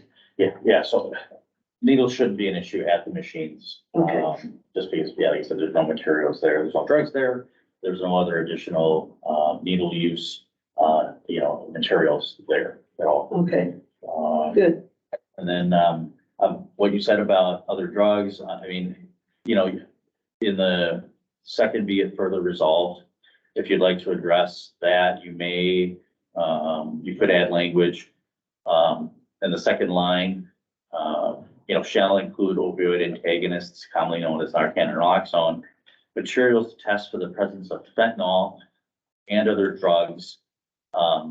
Or you could add into there, or other materials to counteract other drugs. You know, I mean, we would, you know, we don't have anything else right now. That would be a future state. But it might be forthcoming, and then it's already addressed when it comes forward. And I'm seeing nods around. So, I mean, if you'd like. to Say make that one that- more time, the addition of that. Yeah, so I guess, you know, I would say, because, you know, what we're seeing here is shall include opioid antagonists, commonly known as Narcan or naloxone. You could add or other materials that counteract other drugs. Because right now, we're just, the only Narcan is the only drug we have available, and it only counteracts opioids. So if we, you know, if at some point there's a material available to help counteract another substance, you know, but that, I don't see anything in the near future that is going to fit in that, but it does open it up. You know, whatever other materials that may counteract another substance in the future. What was the reason to be specific in this language? So that it was specific, the intent of these machines was really for the availability of Narcan and fentanyl test strips. That's the primary intent for these harm reduction machines. And I think for people to understand what's gonna be in the machines, there was a desire to have the items specifically called out. So 10 years down the line, do we talk about this again? I mean, are we approving just for these? And again, I'm agreeing with you, but I'm also want to make sure whatever language we agree Yeah. is written. You know, it's, you know, the last further resolve that other public health materials which aid in the overall health of our community, such as all of these items, et cetera, may be included in the machine with the approval of the county executive. So right now, outside of the syringe service program materials, as long as the county executive approves, it can go in the machine. And how did that language get put in? That was kind of what we were wondering is, By the county executive. I mean, as a way to help assure, that we were being monitored as far as what we were putting in the machines. Did you discuss like having either you or the Board of Health being in that instead of the position of county executive? Those are definitely options. I think the county executive intent here was, to help assure the full county board that, there was gonna be oversight of this. And that the health department alone wasn't gonna make this decision. And I'm not sure that with the education and the information that I'm getting today, that that's something that I would need to have. That is something, this is an epidemic. It's not a pandemic, it's an epidemic. There are more and more people who are addicted, not just to opioids, but all of the rest of the drugs that are out there. It needs to be addressed. And I think that the more steps we take to get that addressed, the less effective it becomes. Yes, I think the goal here is to get this passed. Right. And I guess just a couple more comments. I know that, we've been talking about addiction and I guess I just want to make sure that it's clearly understood that a lot of people use substances. A small percentage of them develop an addiction. And so when the materials in this machine, are available to anyone that may be at risk or a family member that's at risk, most of which are not addicted. And so I want to make sure that, that we have an understanding of that. If we look at addiction rates for substances like alcohol, marijuana, you see addiction rates, around like 9–10%. It's not much different, I don't believe, for opioids. So most people that are using those substances don't develop an addiction. They may be using it for a medicinal purpose or, a recovery purpose. They may be using it for a recreational purpose. What we know is that with the introduction of fentanyl, which is so much more potent of an opioid, than morphine or heroin, that we're having lots of accidental deaths. And most deaths are accidental. And those deaths aren't necessarily in addicts or people that are addicted. And it's probably a term we should probably move away from. Somebody that's dependent on a substance, the addiction term, is a bit stigmatizing. Well, and this is where I think that we need to say, this is like an EpiPen. Right. Because everybody will, if they have an allergy, boy, you'll sit there and use an EpiPen in a heartbeat to save their life. Or an AED machine. Correct. Yeah. So the other thing I was gonna mention is in the community, we work with community partners, Solutions Recovery. They have naloxone boxes that they've been able to put in the community. So, when we get interest from the health department, we'll send them over to Solutions. And so we've been able to put some out in the community. Just like at UW Oshkosh, they have them in all their main campus buildings and their dorms. I really encourage you to go look at them. They're pretty neat. It usually has multiple boxes of Narcan, instructions on there, and they're usually by the AED kits. So really just trying to bring awareness to that. We really try to put them in gas stations whenever possible, because we know that's also where a lot of people can quickly take them, which is accessible to all the community again. Yeah, thanks. And then one more thing, Kate. I don't believe I said thriving in the addict. I think I may have said surviving. Okay, thank you. I just had a couple more questions, quick ones I'm trying to get. Number one, this program, when the grant's gone, what funds are there? We have to apply for more grants again to do that, to pay for it? Cause I don't know how long that lasts, that 80. Yeah, at this point, we know that there are funds that are continuing to become available through the opioid settlements with, the retailers, the manufacturers. The state is putting dollars aside. We've invested very little local dollars or levy dollars in this. That could be a decision in the future that, this is just part of our standard programming. It'll be on the board, they'll probably ask how you're gonna fund it later on, because they always say that. Correct. And then is there checks and balances? The other thing is like, if this goes like a year we found out it's not working, can we pull back on it or? No, we're, You don't yeah, lose the grant or anything, you still No. get the grant, but if it doesn't work or somehow it didn't work like we thought or something happened, we can pull back on it. So grant reporting, so what that looks like when I'm sharing back with the state is, so all the materials that I kind of passed out for you guys here, so what we provided, so like the grant would allow us to apply Narcan and the fentanyl test strips and these kits that would be inside of it. So reporting could just look like to them, how many we used, what does that look like? And it's pretty minimalistic of like how much we bought, how much we distributed. So any data collection on top of that would be up to us, which I think. And the last thing, I think this is good. I think we should go ahead and vote on it. As for the resolution, just knowing this board, it'll be picked at it and stuff will happen to it. It'll be changed anyway down the line, you know. The only one that I have that again, just in knowing in the time period, how the county executive can really tell us what we should have in there, but without any consulting or without working with you more. I mean, I just, that one kind of just baffles me. a little bit, you know. again, like I said, I think But it's, that'll come, I'm sure it'll get zapped away because I mean, God bless that he wants to do that, but I still think there's nothing in there saying, well, the county board, the health department has said this, and then we'll just run it past them. That's all you need to do. I think that's right. yeah, My opinion. again, I think he's just trying to address those that are skeptical of what may go into the machines and assure those that may have concerns about these machines, that there is additional oversight besides the health department, that, And I know he had concerns, he had family members, people that are, so he's really into that, no, but I don't think the burden should be that much on him to, as opposed to health department to decide that more, so, okay. we would certainly make a recommendation, and I would hope that that would be, a process that would be fairly easy to navigate.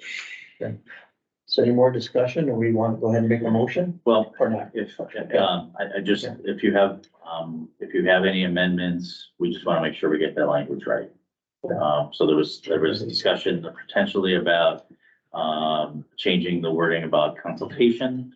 And then, and then there was discussion about perhaps adding language related to other, antagonists or counteractants around drugs, which we don't have right now, but I think we may be covered on that. And it might, it may be less complicated right now just to lump that in for other public health materials that aid and help. Honestly, I know like some people want some changes, but I feel like if we keep it like this right now, it'll have a higher chance of going through. And maybe we can have this discussion when we get to the board, Okay. but this will get it, this, in my opinion, will get us the grant. And I think right now that's like the number one thing.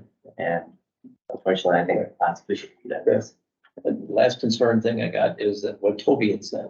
This is something that, we're gonna go ahead on this and do this, and then like something else comes up and I think he said 10 years or 5 years from now, we're gonna have to add something that we should or should be leave a hole there or fill it with something, the other things that we're gonna be able to put in there, or just leave it blank or, cause it's gonna come up again. What are we gonna use it for now that we don't need it for that anymore? Gonna do it for this. What I'm thinking, because of the number of machines that are going out in Wisconsin and it's climate controlled, I think there will always be some sort of, benefit or use for these machines. And whether they're, under our direction or someone else's, I mean, there are always community needs. If there comes a point where it's just not reasonable for us to manage these anymore, I'm sure that these machines can be, used, for access to food or access to, other materials by another organization. We would just try to repurpose them. So kind of the way it is now that, if you bring it across and the county executive said it's okay, you can use it for that. It's kind of what's set up for it. It's kind of. Yep. Okay. I think it's okay the way it is. You guys, what do you think? Hey, let's, Because I know. I make a motion. Question, Yeah. again, Yeah. being a supervisor, Yeah. your constituents. Do they feel They- about this? Many of them are for it, just they wanted to tweak it because they had no idea. I think at the time when all this came out, everyone thought, okay, it's a good idea, it's interesting, let's do it, but then all of a sudden, out of nowhere.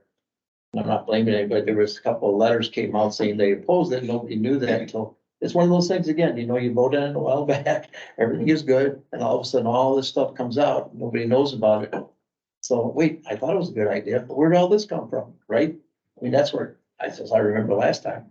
So now if they've agreed that some of the things are okay, and then the sheriff is back on it, I think that kind of took the doubt at that time away, I think, right? So that's what everybody was worried about, because they didn't know. And I remember the meeting, we came here, I had the letter, everybody said they didn't see the letter, where'd that come from, you know? Oh, I thought everybody knew that, I'm sorry. So I think that's kind of over that part, that's been exposed, that everybody now knows, and if they're on board, and that'll come out at the board, they'll probably be up there and make comments about the last, what do you think about this, what do you think about that, and that'll come back out, sir, so. I think we should move ahead on it, but that's up to you guys. I think there's broad community support for them. I think our goal right now, based on, you know, the input we got from the medical examiner and how many people that infected on the county board are, you know, we're trying to make sure that everybody feels comfortable just to get them placed. And if even if the only thing we could ever put in these machines was Narcan, it'd still be worth it. So do I hear a motion? I so move. I'll second it. Second, okay, You say Toby's- second, yeah, a little louder. okay, Who's the first? Okay. Second. Toby. There you go. Toby, it's all right. Okay. Any discussion again, any more? Okay, all in favor? Aye. All opposed? Pass. All right, so this will run through PNF as a normal procedure. Thank you. We can certainly, yeah. Thank you. Thank you so much. Thank you. We can certainly, if there's a request or an interest in us going to JPS, we certainly present there as well. Did we? I did present We there did present before there. actually as well, We did so present there I once. do did need already? to, yes, I Yeah. did. You have to go back again? No, it's not a requirement. Oh, okay, yeah. But we did. Yes. Okay. Do it again, because I find that any number of us on the board have a tendency after a few months to forget. And I believe that we need to be reminded from what I hear. When you do an advertisement, you need to get it out there 3, 4, 5 times for someone to understand that. So if you can bring it before them, again, you're gonna have people starting to see how it's all working together. And have you sign this before we leave. Okay, That's good. Just get our. so we're on to, and the other thing, that any information you can get us before that comes up on the board, or anything, you can let us know so we can be advocates for you, so we know what we're talking about, we can get in there. So sometimes, some of the stuff we talk about will come up, and then at least we'll have an answer to talk about. That makes sense? Yes, thank you. Okay, thank you. All right, next would be D, income statement. Yeah, you have a small packet with, our full income statement, and on the last page of that is really a simplified version, that Sarah Jean puts together for us to help you see where we're at with our budget for the year. You can see that our, revenue and expenses, are 69 and 73%. We're typically a couple months behind on receiving revenue, so, I mean, we're in good shape, in terms of what we're, our revenues, even though they're lower than our expenses right now. There's just always a delay. And then you can see like category, where it is that we're at on our budget. Our largest, revenue source, you know, our grants and contracts, mostly with the, you know, DHS, a number of other organizations as well. You can see we're only at 54%, and which means that, you know, we're definitely, behind on receipts of funds, which is normally the case, 2 to 3 months it takes for us to receive funds. That number will be higher. Most of our grants and contract, well, not contracts, but our grants are reimbursement based. So we have to incur the expense first, then bill for that, and then get reimbursed. And so, while we may have a budget for something that, especially if it goes from one year to the next, If it's a multi-year grant or if it's a grant that runs, you know, say July to June or, October to September, we may not realize that during the budget year, right, calendar year, because of the fiscal year for that grant's actually on a different cycle. And so there's always a little play with how much of that grant are we gonna actually bill for by the end of the calendar year, when the grant doesn't end for another 6 months or 9 months. So I'm just trying to be transparent about that we do the best we can to estimate this. We've never, at least as long as I've been here, we've never been, over budget. We have a very healthy reserve. And we're applying, large, chunks of that reserve each year right now to help offset levy costs. The 2024 budget is the largest, amount of levy that largest amount of reserve that we've ever applied to, our levy to reduce levy that we've ever had. And that's, it's around 900,000. Our total, reserve is about 2.5 million. And it's frankly, it's more than we need. And so we're applying that sort of lower the levy, reduce the tax burden on the community, with those funds. So just really reimbursing the community by not charging them for services, using that reserve up to reduce our costs. And I'm happy to talk about that anymore. And then you can see where we're at with expenses. No, we're in good shape. We don't expect to go over in any of these. When you have that reserve that big, is there anywhere else in the health department can help us better? I mean, I know it piles up there, but is there anything else where another position we needed or something we're not doing that we should be using that? I mean, I know they always talk about these little kitties or funds there and they're kind of whittle them down at the end to take it away, but is there anything during the year that we really need to do to help the health department? We could use it rather than. Yes, Maybe. I've come to the board in the past, like we need to replace a vehicle or, something that's a capital cost that we don't want to reduce our regular budget by. We could always use more help and more positions.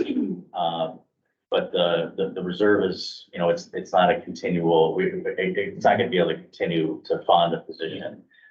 At some point, it's gonna impact levy, most likely unless we have a funding source. So we've really not tried to fund positions with reserve, and our reserve did get built up quite a bit during the pandemic, mostly because, it was all hands on deck. In addition to all the people that we hired, all of our staff that were paid, portions of our staff that were normally paid from levy dollars were now being charged to with COVID response. And so we ended up putting hundreds of thousands of dollars each year during the pandemic into the reserve because it just offset the salaries of staff that would normally have been doing something else.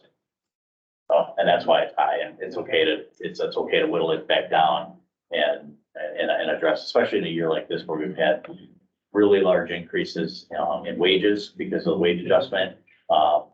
The application to that reserve, helps soften that. Okay. But I appreciate that, and I'm more than willing to come to you with requests on how to use those funds. If there's a fixed type of need, that would be a good application of those funds. Like a second unit vehicle that we need one. So, yeah, I mean, we try to replace them. Actually, the pandemic, we had scheduled to replace one out of the reserve, I think 2 years ago. But with the pandemic, we just weren't using the vehicles as much. And we said we'd just stick with what we have for now. Also, the prices of vehicles had gone up so much. And even on the state contract, it was, they were so much more expensive than they had been in the past that we wanted to just wait and not spend that money. All right, next will be, any more questions for him? No. So it'll be E, your updates. Yeah, so given the time, I would like to give you a short update, and move to item F, and I'll let other supervisors, I'd like you to give input, but if you could, restrict it to just the top key need to know type items. I really want to reserve time for the community health needs assessment review. It's a big document and it's gonna take a little bit of time to get through. Heidi has a presentation and I don't wanna run us out of time, so, the respiratory illness season planning response, I just put that on there as a check, just as a reminder that we are, well into now our respiratory season. Important considerations for this year, there's a new vaccine for RSV. RSV mostly impacts, very young children. Women that are pregnant should be getting vaccinated if they can. There are treatments for infants, but that treatment is very limited in supply. And then persons over age 65 should also be looking at vaccination for RSV. It's brand new, so there's not a lot. I think there's a lot of people that just don't even realize that it's there. On the flu front, we're definitely ramping up and expect to see very rapidly escalating flu counts over the next several weeks. We are seeing that in other parts of the country right now. Flu vaccine's an excellent match for the circulating strains, but vaccination rates are really less than optimal. Roughly a third of the population is vaccinated against flu right now. Higher percentage of older adults are vaccinated. And then COVID, with the new vaccine that's available, we're looking at like 12% maybe of the population that's actually become vaccinated with the new vaccine. We are seeing increases in hospitalizations and deaths due to COVID right now. Not sure, it's been a roller coaster with COVID and, what's gonna come next and the new variants. And, it's every month we're looking at a new variant that's becoming, the predominant one. And vaccine is still best option for preventing severe illness. So, and same thing with the flu vaccine, right? It's not a guarantee you won't get it. It's support to help that you not get so ill that you have to go to the hospital or die. And it reduces those rates tremendously.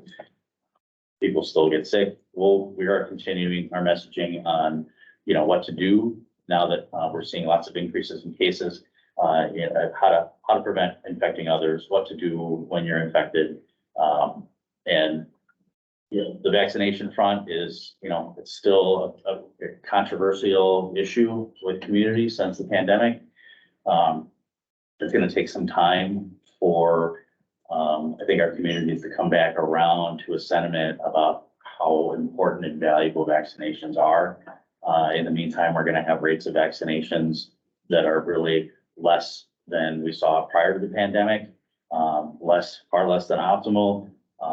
And that's an issue we're just going to have to contend with over the short term. So that's all I'll say on that, unless there's any questions related to that. I'm happy to provide more information, about flu season and other numbers. Okay. Planning for 2024 budget changes.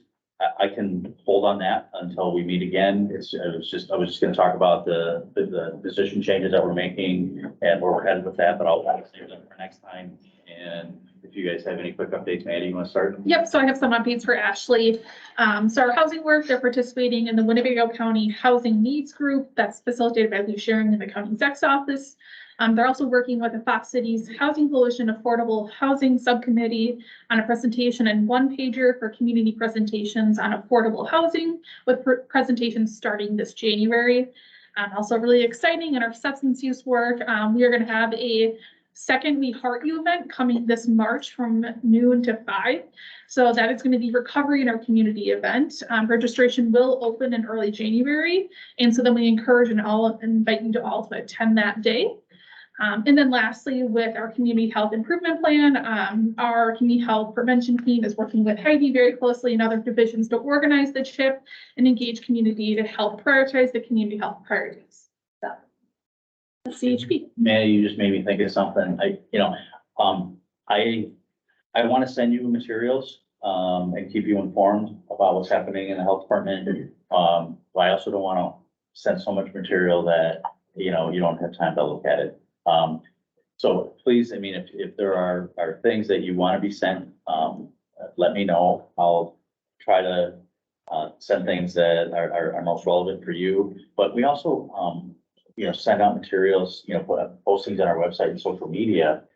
And if any of you are ever interested in using any of those materials, if you're communicating with your constituents, through social media or community through social media, and you want any assistance related to how to share that information or use it, let me know. We'll set you up with Ashley, our communication specialist, and she will show you how to use those tools if you're so interested. Anything that helps get the word out is appreciated.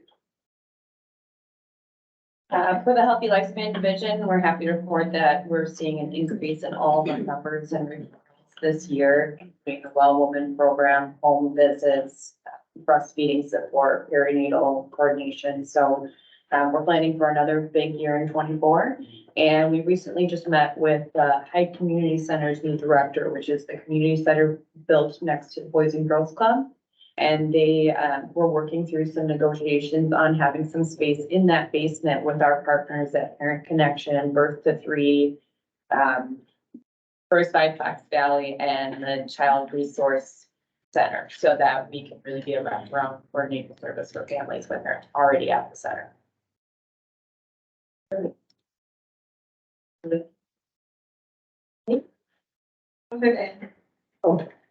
Just for EH, next month is Radon Awareness Month, so we are making a push to sell radon kits. We'll be selling them from both the Oshkosh office and the Neenah office for $5. And then we do have kits in Arnold, Winnebago, and we will be at the Oshkosh Indoor Farmers Market for both, local farmers markets to try to get the awareness of radon, and to sell kits for people to test their houses.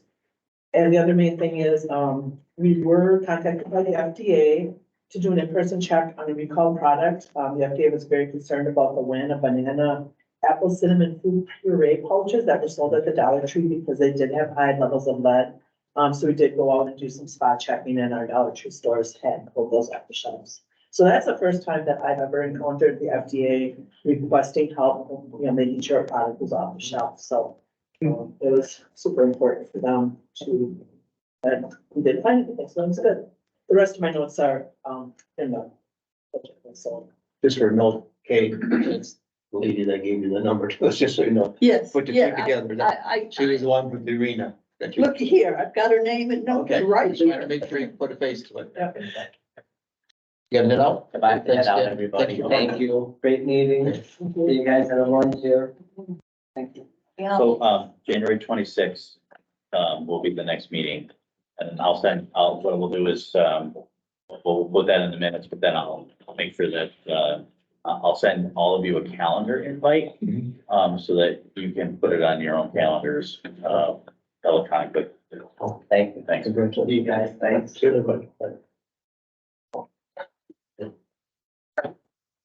Next, sure.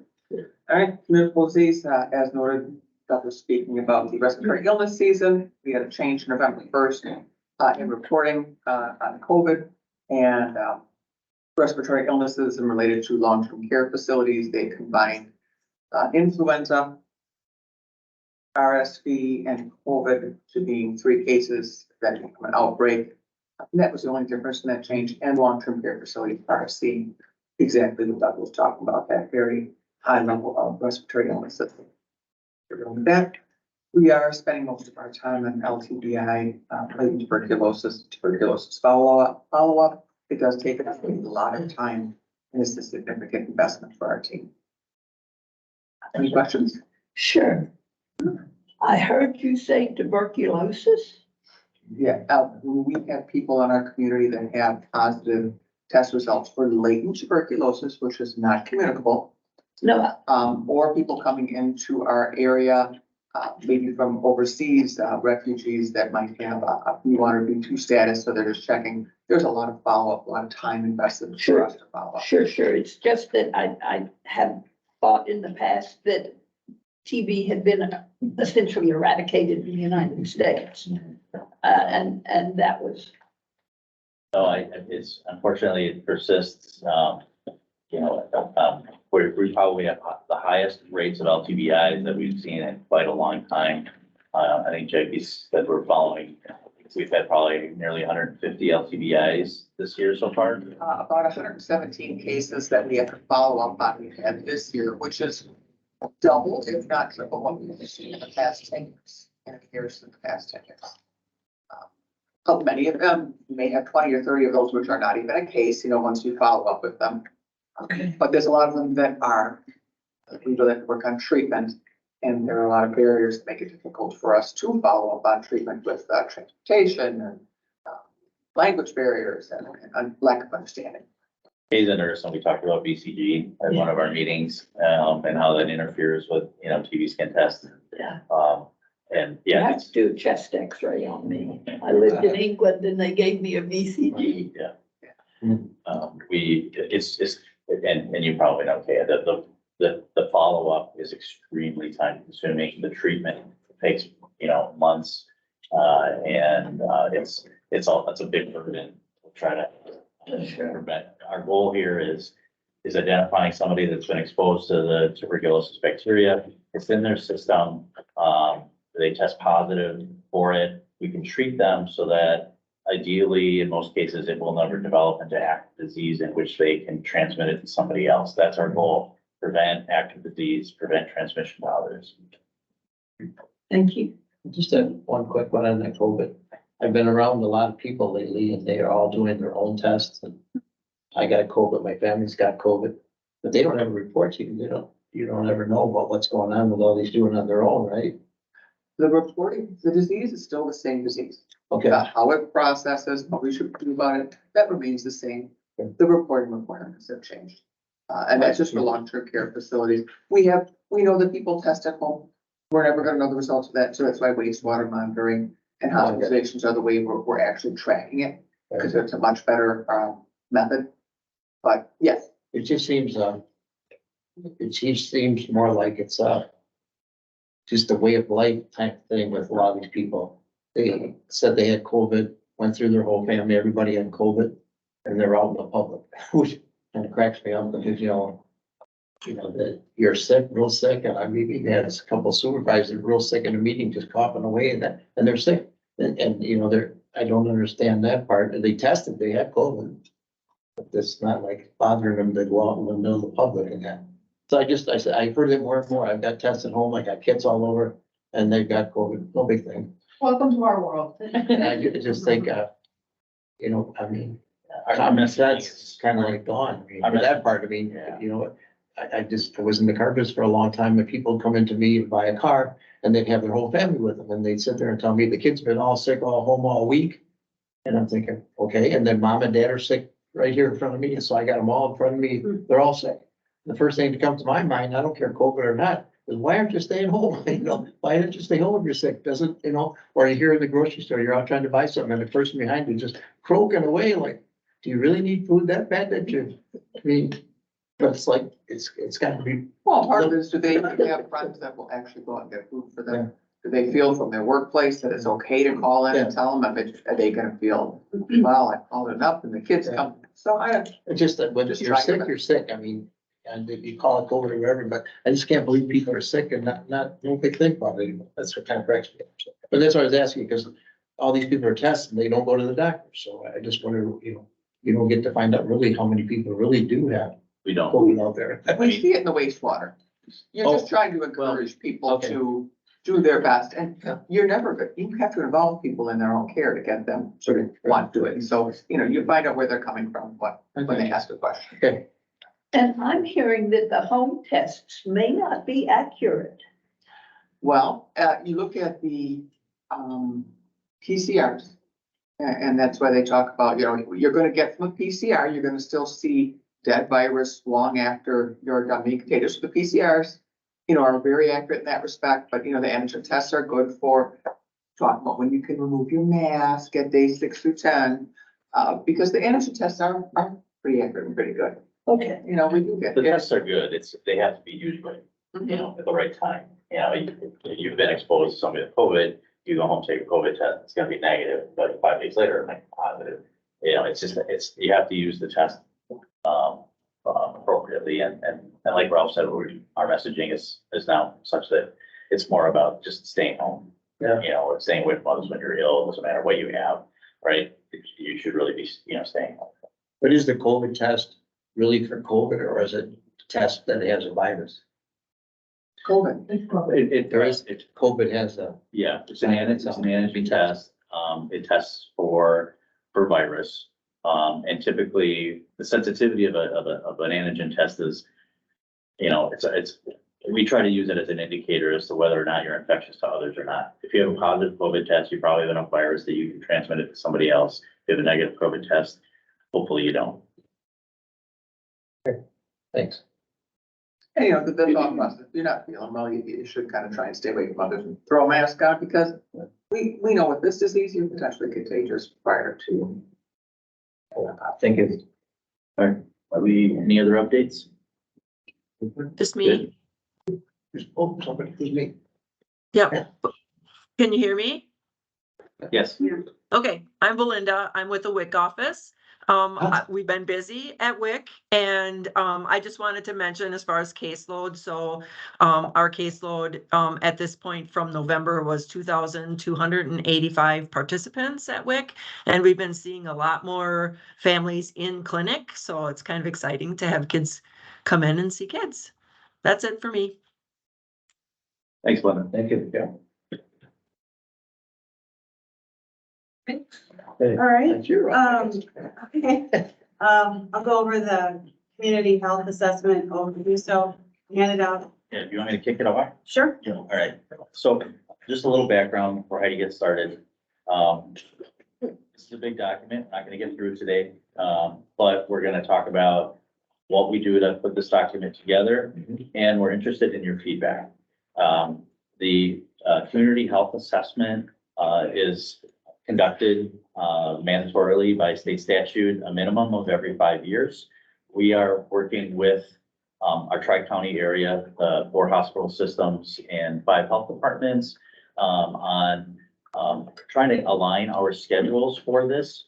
Hospitals are required to do this every 3 years, so we are adopting a more aggressive schedule of doing a community health assessment. And basically the health assessment is a snapshot in time of conditions of data that describe our community and the health of our community and indicators that relate to health. And as we know, health is determined by far more than our doctor. It's determined by, where we live and our environment and how we grew up and access to, what our income is, what our education level is. And so these are all factors that we take a look at in the community to help paint this snapshot.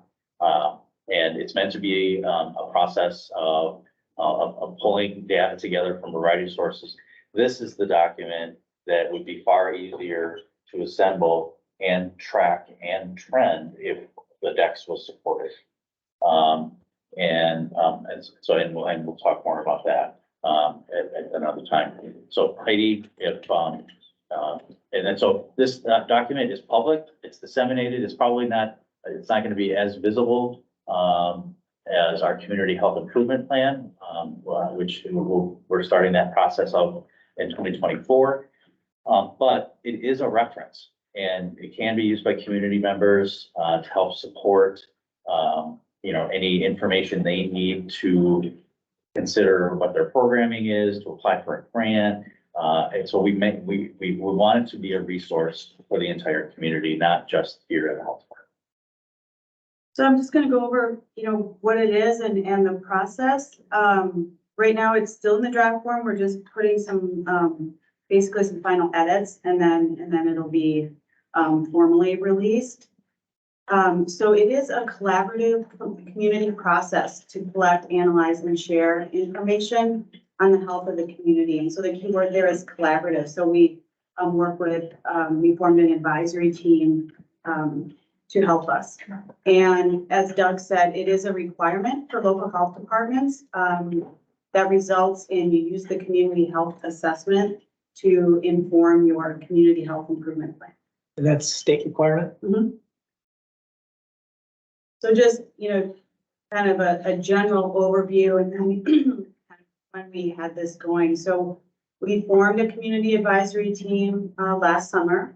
And then, worked on collecting community data. And so that took time. We collected a lot of data that is, like at the census and compiled that, as well as other sources, county health rankings. And then we also did some, data collection with community members, through focus groups. So we, like I said, we use this data to inform our community health priorities. We develop a community report, so that's what you have in front of you, and share those findings with the community. This is the methodology and the model. So both models are from the county health rankings as part of the UW-Madison Population Health Institute that they developed this. So the model with the circle there, it says assess your needs and resources and focus on what's important. So that's doing an assessment. And then focus on what's important is picking your priorities. And then you have the choose effective policies and programs, act on what's important, and evaluate. So that's putting your priorities into an action plan, developing strategies, and implementing. So that's just a general, model of how this process works. And then in the middle, you can see that you have community members in different sectors that come together. And then this model here is really looking at how these different elements affect health outcomes.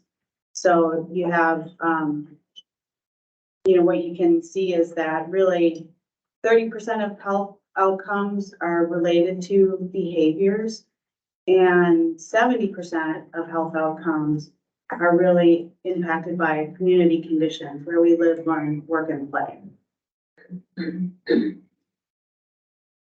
So just what you'll see in the community health assessment is, in the beginning, it's some introductory information, definitions, some information about the community input, diverse perspectives, the impacts of COVID. We have some national data, and then there was key stakeholder interviews done in 2021 from community partners. So some information about what they saw during COVID and how it impacted the community. Looking at health and our systems, the education system, the employment system, the insurance system, and how these systems work and taking that kind of approach and looking at how those systems, how we interact with those systems, and also looking at our community assets. That we use the resources, when we determine our priorities, we use the resources that we have working together to make improvements. As far as the demographics, that's really who lives here, and also looking at, we're able to disaggregate some of the data and look at the differences in populations, and that's in the health outcomes and other conditions and factors. And so that's, with more data available to us now, we're able to look at how that data is broken down and to better understand who's at risk. We've looked at the community conditions that impact health, spent a lot of time on that and really trying to explain how those conditions do affect health. And then at the end is some data on health behaviors and health outcomes, and then kind of an overview of how do you improve community health. So what we tried to do during this process is, our goals internally were to work with our community from step one. And so we did form the community advisory team. We wanted to hear from people that we don't always hear from. And so the focus groups were held with people that are really disproportionately impacted. So you can see, we had focus groups among homeless population, people who are experiencing food insecurity, low color, refugees and immigrants. We wanted to use plain language and make the report easy to read and understandable to the community. And also in that addressing, there's a belief that that health is primarily the result of just making good choices. And so sometimes the choices that you make are dependent on what kind of resources and opportunities you have. So we wanted to explore that.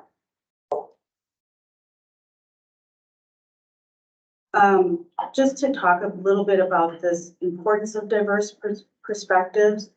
So this is really important because, like I just said, not everyone has access to the same opportunities. And people have a variety of backgrounds. I mean, this shows, you know, military experience, marital status, you know, what kind of work, your background, your creed, education, you know, your parental status, how you grew up, where you live. Do you live in a rural area or more urban area?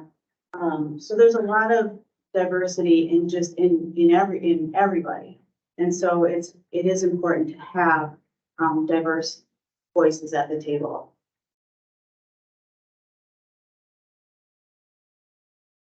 Some of the highlights from this process that we were able to work internally to build staff capacity and community assessment. Assessment is a core function of public health, so it's good to have that experience. We did have diverse representation on the advisory team.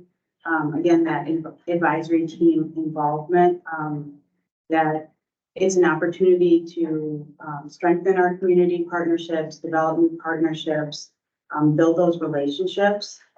We're able to utilize technology to increase collaboration just through, you know, Zoom meetings, having hybrid meetings. We use Canva. It's an online platform to design the report. And ultimately the process is about, it's an opportunity to learn about our community, what people like about living here, which we heard a lot of wonderful things. I mean, I know, you know, everyone in this room likes living here, and we heard about, you know, the lakes and safety and the parks and the events and lots of things, the healthcare system. There's just lots of things that people really enjoy about living here.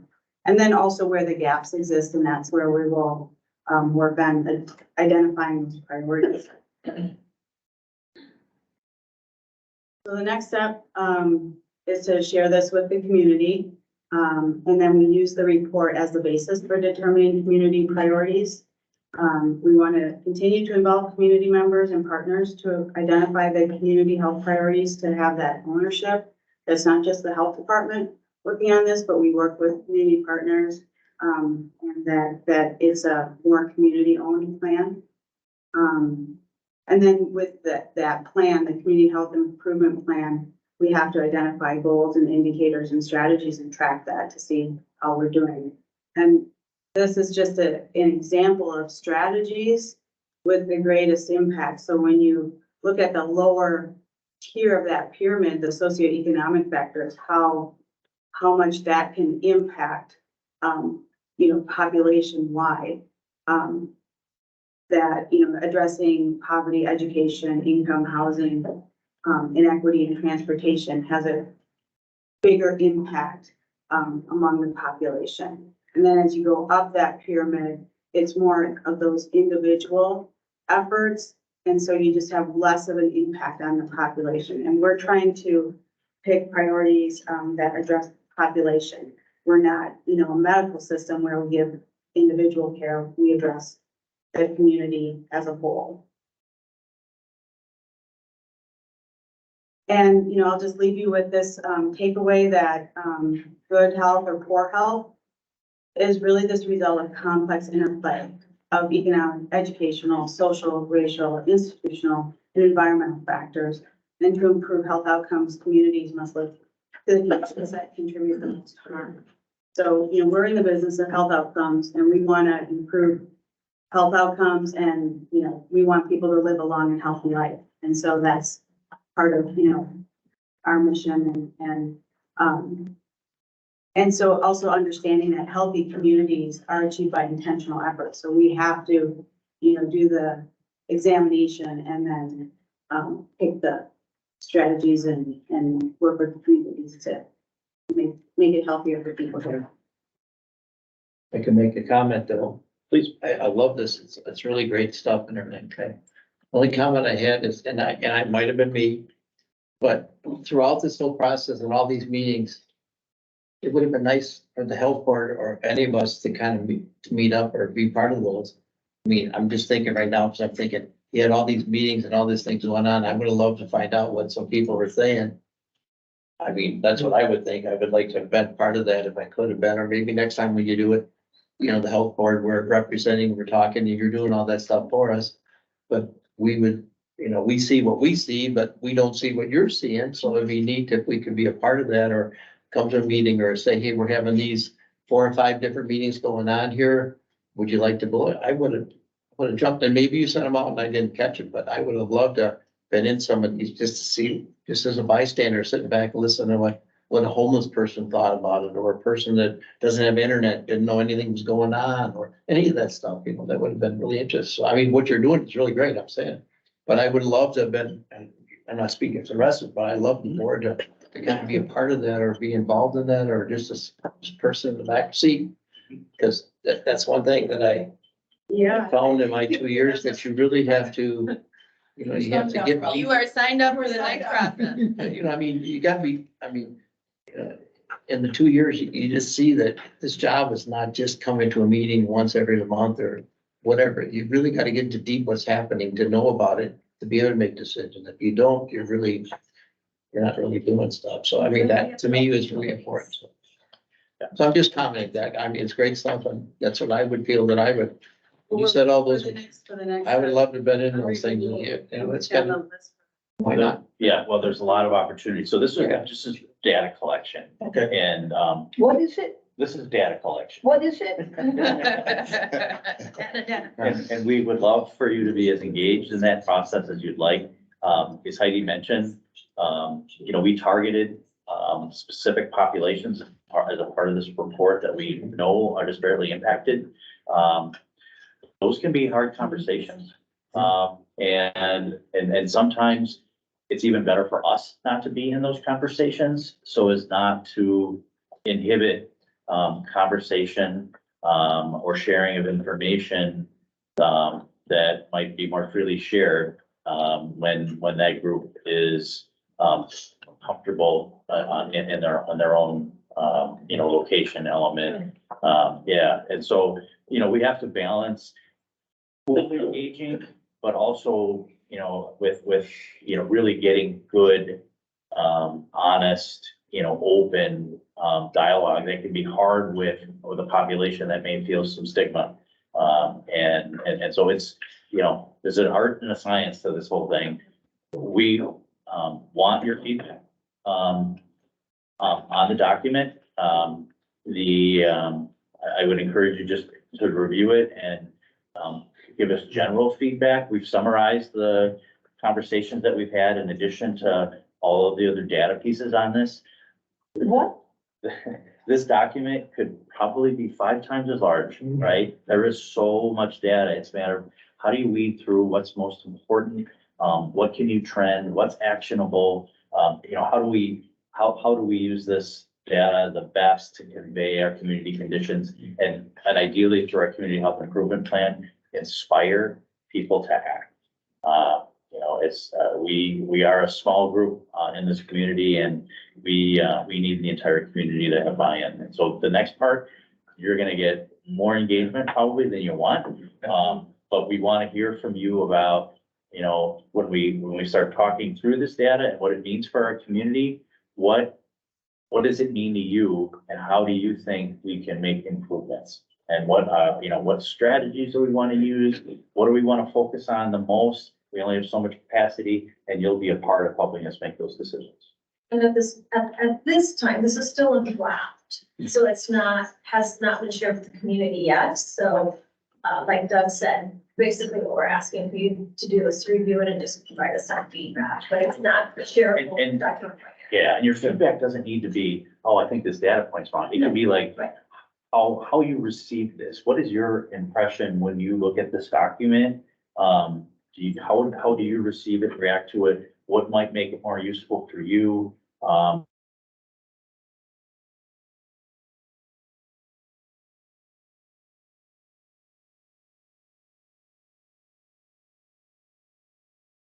Changes to particular data points. It took you a long time too. That's just overnight. So data's the data, right? I mean, it's here. And, you know, we want to trust the data. But it's, you know, how we interpret that data and what we do with it that is the important part. And so, we'll certainly invite you to those conversations and look forward to that. Heidi, is there a deadline by which you would like their feedback by? Yeah, we're gonna be trying to get the, have it ready for the community, early in 2024. So there's a, Christmas. By next, yeah, by next month. yeah. Well, I mean, if we have feedback by our next Board of Health meeting, would that be adequate? I mean, we'd love to get this out sooner, but we want to give you time to take a look at it. Yeah, we can put out the draft as well and, to community members and then have the final, piece ready when we have all the feedback. Okay. And if I can, the reason I have been saying, what, Here. and having data repeated over and over again is I have been going to additional committee, board meetings, that kind of thing. Yesterday was the Spirit Fund, and one of the presenters there asking for money was to consolidate the data that is being collected by Outagamie, Calumet, and Winnebago.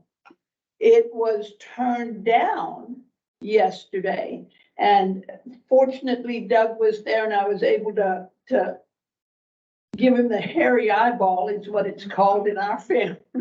And I said, is this something which you think would be advantageous for the health department? And he said, absolutely no question about it, Kay. And so I am wanting to, as we proceed, address this at this level so that it can get to wherever it needs to go so that we get that community, that county participation so that your job becomes easier. And for example, you're not going to the DPI or to Neenah Joint School District, Amro Joint School District, Oshkosh Joint School District, all of these places, it would be collected in this one place so that you only have to go to this one place to get the information, to get the data. Well, and the other thing is too, some of this data is already outdated, because, once you put it in print, it's like, it gets updated somewhere else and then, to stay on top of it, like. It's time consuming. If I sit there and start to look for something, my goodness, the number of resources available are huge. And I'll go back to Thomas Sowell. And he said, that's how you make informed, educated decisions, is by the information that you collect. So. Yeah, we'd love to see, thank you. No, we'd love to see, a dashboard of community indicators. One that is active all the time and that you're trending and you can see what direction you're headed. This is limited in that it's a snapshot in time and you don't know if these indicators have changed in 6 months. So, so we're working towards that and we'll continue. Yeah, that's important work, so appreciate it, for sure. Yeah, we definitely look forward to your feedback and what you think and then, and again, it's this opportunity to learn and this past year working on it, I've learned a lot, there's a lot The hardest concept really, I think, to convey to the public is, and it is a reiteration of what Heidi said, is that it's our environment and our community and our lived experiences that influence health the most. It's not our choices. I mean, yes, our choices about what we eat and what kind of risks we take are important, but they're a smaller factor than the conditions that surround us. And those we don't have choices on. And so, your level of education, your access to education, your income, where you live in relation to in a community, those are all important factors and they're out of your control in a lot of situations. And so how do we address those community conditions that help support everyone being healthy? Yeah, it's more than choices. There's so many people that have no idea. I mean, in the last 2 weeks doing a campaign again of 300, 400, 500 calls that I went through. They don't even know who I am. They don't know why I'm here. What do I do? And then you talk to them about your different boards and stuff around and go, oh, what's that for? Stuff. And they have the education.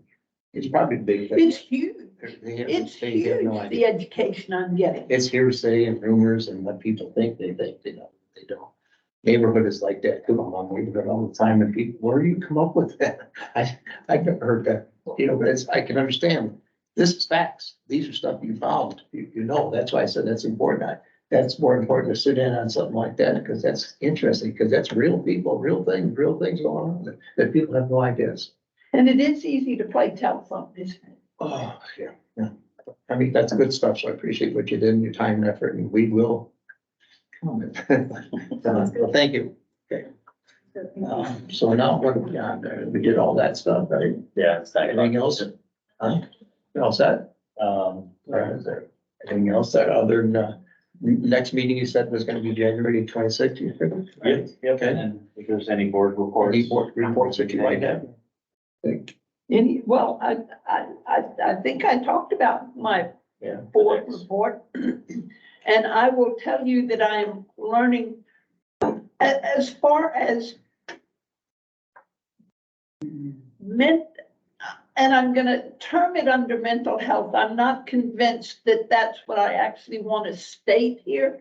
What I'm thinking in terms of is how many community resources there are out there that seem to be duplicating services. But as you said, Doug, you've got to make sure that you're within your environment so that people will start to express themselves. The one specifically that I'm thinking about is Damascus Road Project. And Damascus Road is dealing with work and sexual trafficking. And I'm sitting there thinking to myself, number one, come on, this doesn't happen in my community. That's a giant lie.